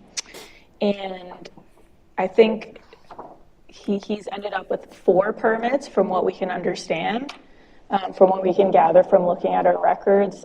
So we sent Mr. Carson a letter a couple weeks ago saying we would issue him 2 for the year 2023 because of previous council direction and to ensure there's adequate parking downtown for other tenants, business owners. And so he's now requesting 3 from council. So it's our recommendation that we stick with 2. So if council's okay with 2, there's no action needed. We've sent him a letter saying we'll give him 2. A resolution would only be required if you wanted to issue him more than 2. Thank you. I was wondering about that. Okay. So it sounds like no resolution is required if we're satisfied with 2 councillors. I'm seeing lots of nodding heads with regards to 2. Okay, so we'll continue with the current policy and leave to your processes the communication with Mr. Carson. Thank you. All right, that moves us along to item 8, which allows consideration of bylaws that have been recommended to us for action. For item 8.1, Council is asked to authorize the appointment of a new head of the corporation's MFIPA activities, in this case, the clerk. Any questions before we consider this matter? All right, I have a resolution then to that effect as follows, that bylaw number 145-2022 being a bylaw to authorize the appointment of the clerk as the head of the municipality for the purposes of the Municipal Freedom of Information and Protection of Privacy Act be introduced, read, and considered read a first, second, and third time and be finally passed, and the said bylaw be signed by the mayor and the clerk and sealed with the seal of the corporation. Can I call for a mover? Councillor Duncan, thank you. Councillor Blazek will be our seconder. Any discussion or debate on this one? Seeing none, let's have that vote.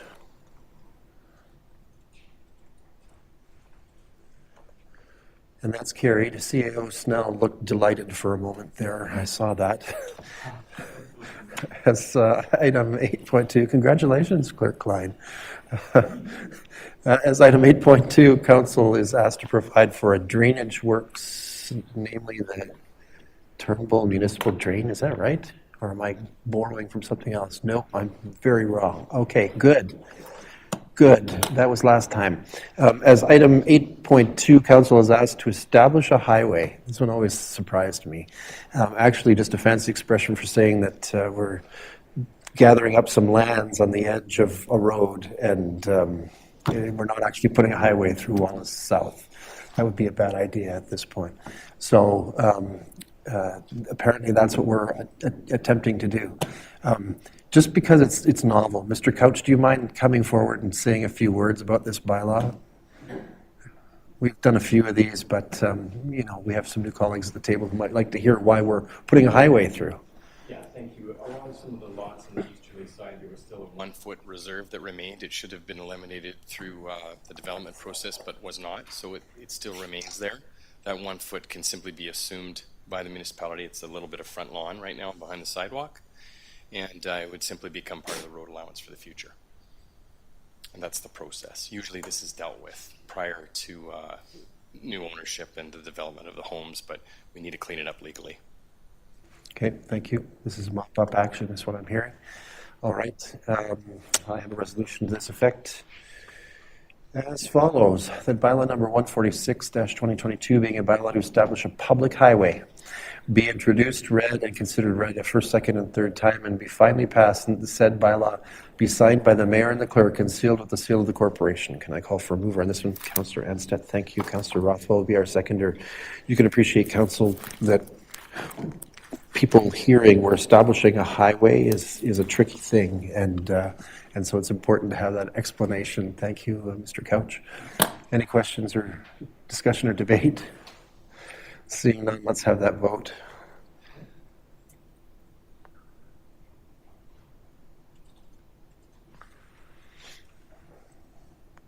And that is carried. And boy, with my confusion, people will think now that not only are we putting in a highway, but a turnable drain as well. Okay, it's late. Let's move on to item 9 on our agenda. Are there any councillors wishing leave to give notice of motion this evening?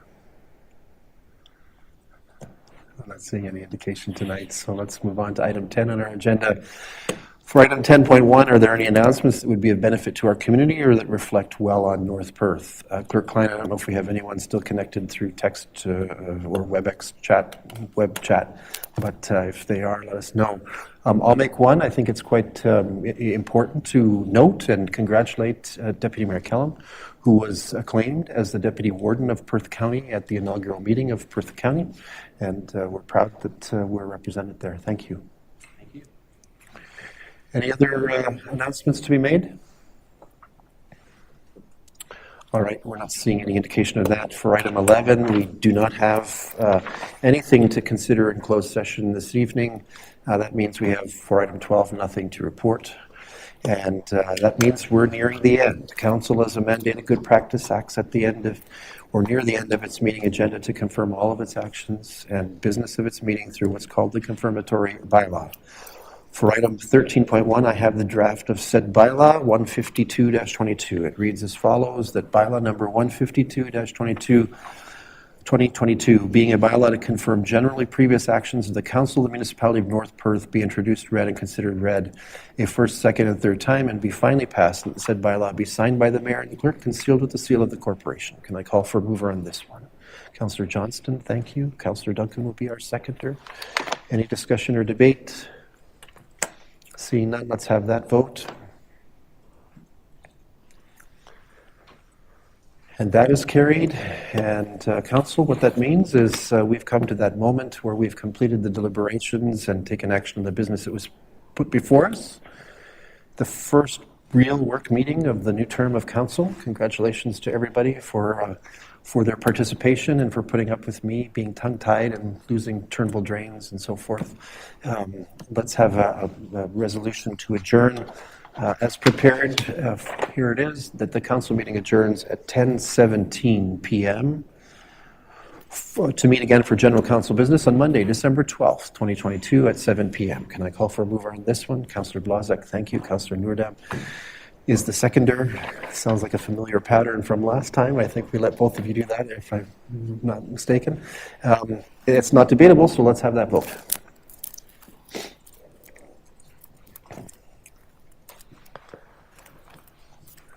And that is carried. Our next regular council meeting is Monday, December 12th. Until that date, this meeting is adjourned.